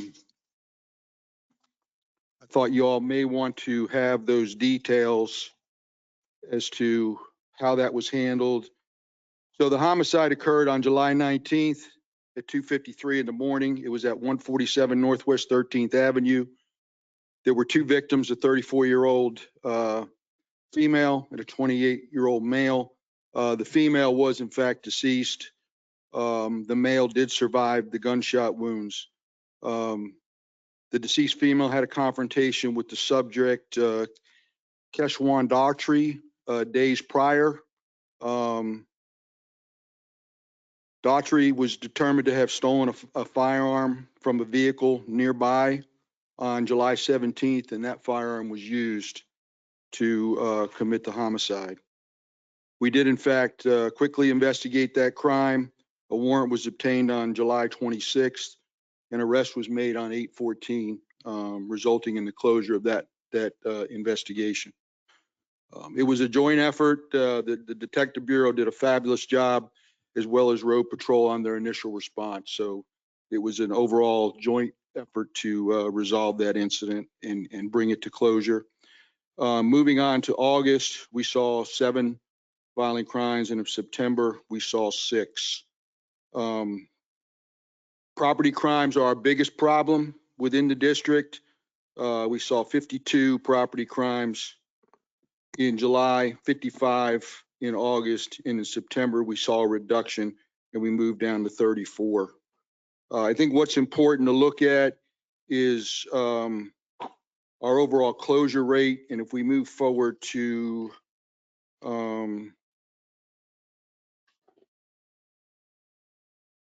it's the one with the large pie chart. Vicki, if you can move forward to that one. I think it's the second to the last, or the third to the last slide. No, keep going. You should have writing, that one there, the one previous. No, I'll just read it. So there were a total of 973 Part 1 crimes in the city for the period of July 1st, 2023 to September 30th of 2023. There were a total of 170 Part 1 crimes in the CRA district for the same time period. This accounts for 17.47% of all crimes in the city of Boynton Beach. 69.4% of the crimes in the CRA district were larceny, which was made up of shoplifting, 21% theft of vehicle parts and accessories, 4% vehicle burglary, and other larceny was 25.29%. And then the next slide, of the 170 cases, Part 1 crimes, 45% of those cases were closed by arrest. And for law enforcement, that is a significant number of case closures by arrest. That's a very uncommon number to see that large number of closures by arrest. If you're not familiar with case closure rates, but that's an excellent closure rate for any type of police department to see that kind of closure rate. So I think that's an important factor to push out. We work hard collectively as a department, and it's not just the CRA officers, but it's the other specialty units as well, collaborating with the CRA officers. And we work together continuously to resolve these cases. So I hope that provides just a brief overview. And like I said, we do try to share our time between, and we must, because it's part of our agreement, to spend 50% of our time in outreach to the community through the various things that we do, and 50% on enforcement. So we really try to balance that, and that's something that we want to continue to do, because we want the community to recognize that we're there for them, but we also have a responsibility to resolve those issues that do occur in the CRA's district. So thank you for your time. Thank you so much. Board Member Hay, 1 second, Captain. Officer? Yep. That 21% shoplifting, is that in any particular area or store, or is it concentrated in a certain area? If we go to the first slide, it shows the crimes. If we go to the first slide, it'll show the map of the crime. The very first slide with the two maps. So that shows you the breakdown of where the crimes occurred within the CRA district. So the majority of them are in and along the area of the CRA district that goes slightly west beyond the railroad track. So that's the majority where we're seeing the majority of the crimes. Okay.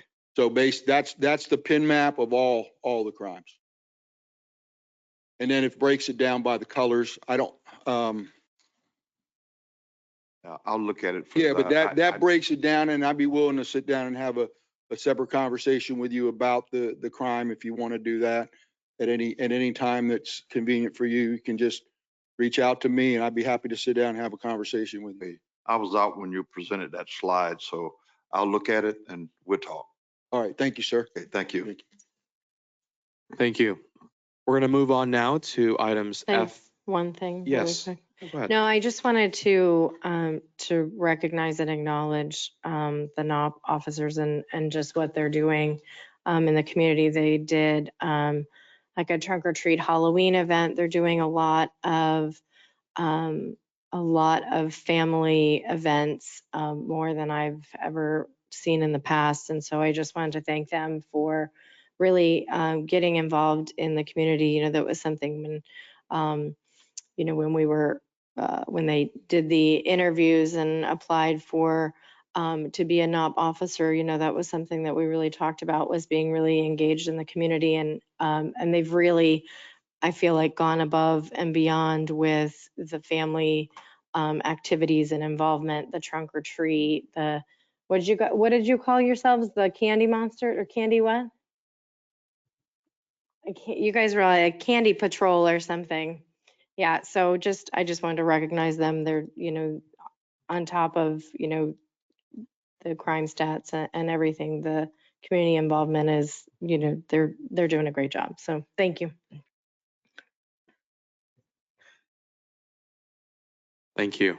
We're going to move on to items F and G. F was previously tabled, so I'll require a motion to remove from the table. Motion to remove. All right. Second. We have a motion and a second. Motion from Board Member Hay, second from Board Member Kelly. All those in favor to remove the item from the table say aye. Aye. All those opposed? The ayes have it. Motion passes unanimously. I'm going to turn now to Tim Tack. Tim, if you could address both items F and G simultaneously.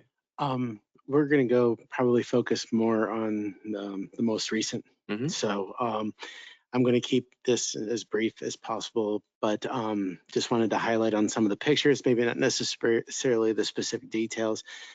So this is the MLK Junior Mixed Use Project. It's 124 affordable multifamily rental units, as well as 8,000 square feet of leasable commercial space.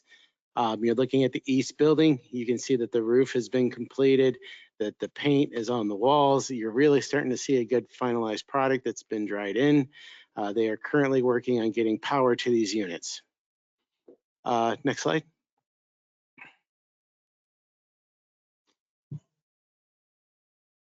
You're looking at the back of the east building. Again, you can see from they got the first lift of asphalt. There's a lot of materials just laying about, but most of the building has been completed. The balconies are in, and you can see the paint there on the exterior, as well as the stucco that's been applied.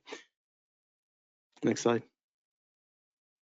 I promise this is the last roof shot. It's complete. I probably showed you it's complete for, I don't know, past couple months. So that's done. The HVAC's in. They're just waiting for power to fire those bad boys up. So very excited to see this happen. Next slide. There you can see the interior of the kitchen. They're just starting to put the dishwasher in. Somebody asked me if that was a black dishwasher. No, that's just the coating on it. There's stainless steel appliances throughout all the rental units. Next slide. And there you can see the interior. They've actually getting ready to start putting the acoustic panels in and getting ready for the flooring, which I've been told in the north building's already in. Next slide.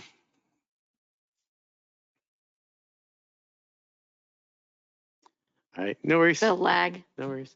You're looking at the north building. You can see the commercial on the bottom and the 2 floors of the apartment. It's very similar to just the east building that you just saw. Next slide. And there's the back of the building. So making great strides on the outside. It's my understanding. Next slide. Yeah, just explain as it goes.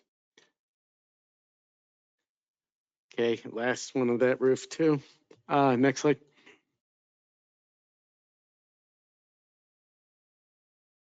They actually have power to the units, so you can actually, they have the ACs actually on. You can see that the lighting is coming from the fixtures inside the unit, so the building is hot.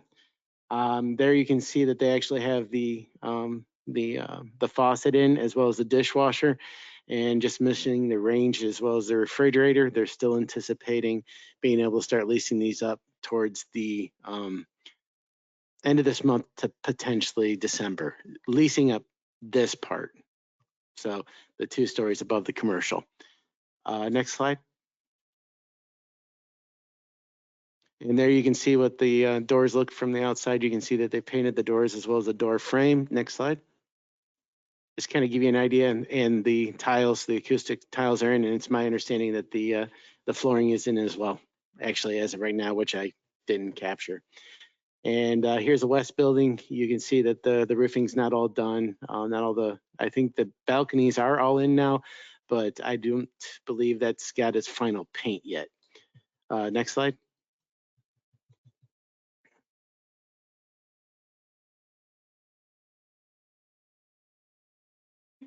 I'm trying to think of something else to say, right? Vicki. I'm doing my best here.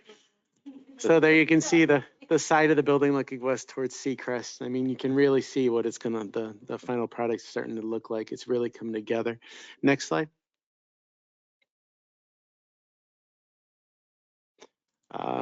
The roof is almost complete. There's some missing finishing on the back of the parapet wall, but it's pretty darn close.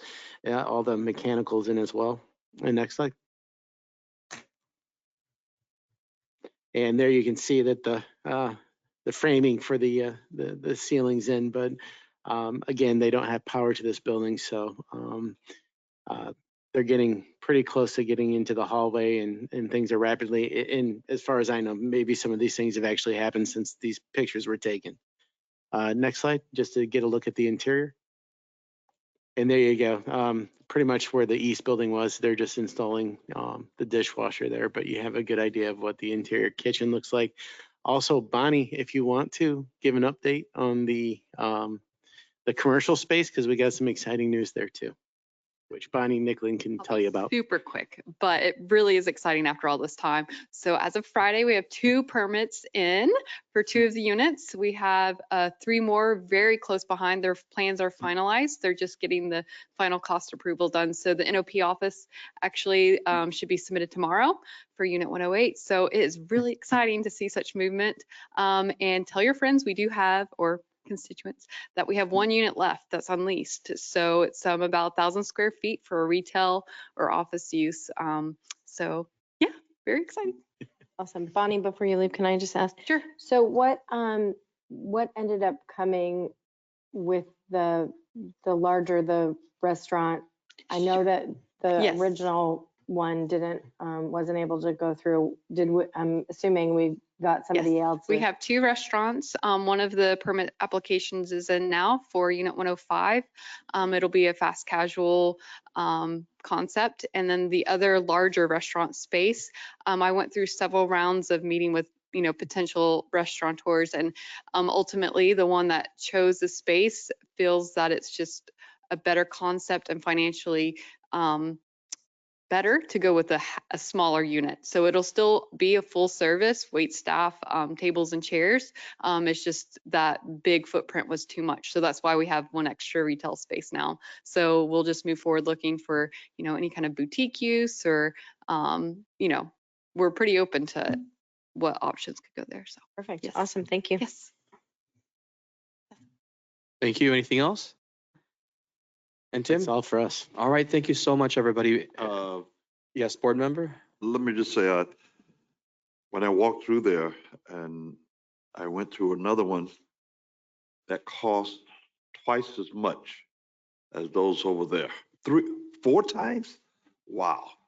And let me tell You're you, talking about another market rate wow, project that's very similar in. that is unbelievable. Yeah. And these that we just saw, Mhm. right up there with those that cost 4 times. I didn't know, but I thought it was. No, twice. I think if I remember correctly, those units were anywhere between $3,000 to $5,000 a month, whereas on the upper end for these, we're looking at $900 to $1,200, depending on unit size. What, 13? Yeah. Unbelievable. One question I do have for you, FP&L. Yes. When are they, FP&O is working with. the wires underground? Oh, Front. okay. So the wires underground is going to be a different challenge. We're currently working with the city on getting a survey for that corridor, and then we're going to do a phased approach in which we're going to be looking at providing FP&O lighting along MLK. And then once we have the ability to have lighting in that corridor, or substantial lighting, then we're going to proceed with the undergrounding option as well. It's going to have a hefty price tag, so it's something that we're going to have a lot of discussions about. Okay. All right. And before FP&L is going to give me a final, there's also additional costs that we're going to have to look at in regards to coordinating with the existing businesses and residents on that corridor and agreements so that we can access private property to do those changeovers for the undergrounding. So we're going to split it up into probably a 3-phase approach for the undergrounding. Okay. Very good. Yep. Would you like to make a motion? We adjourn. All right. Second. All right. Motion to adjourn. We have a motion and a second. All those in favor of the motion to adjourn, say aye. Aye. Aye. Have a good night, everyone. Thank you to all of our staff and Safe police travels officers. tomorrow. And thank you. Thank you. Have a And great have a night. great Thanksgiving, guys. everybody. Have a great Thanksgiving.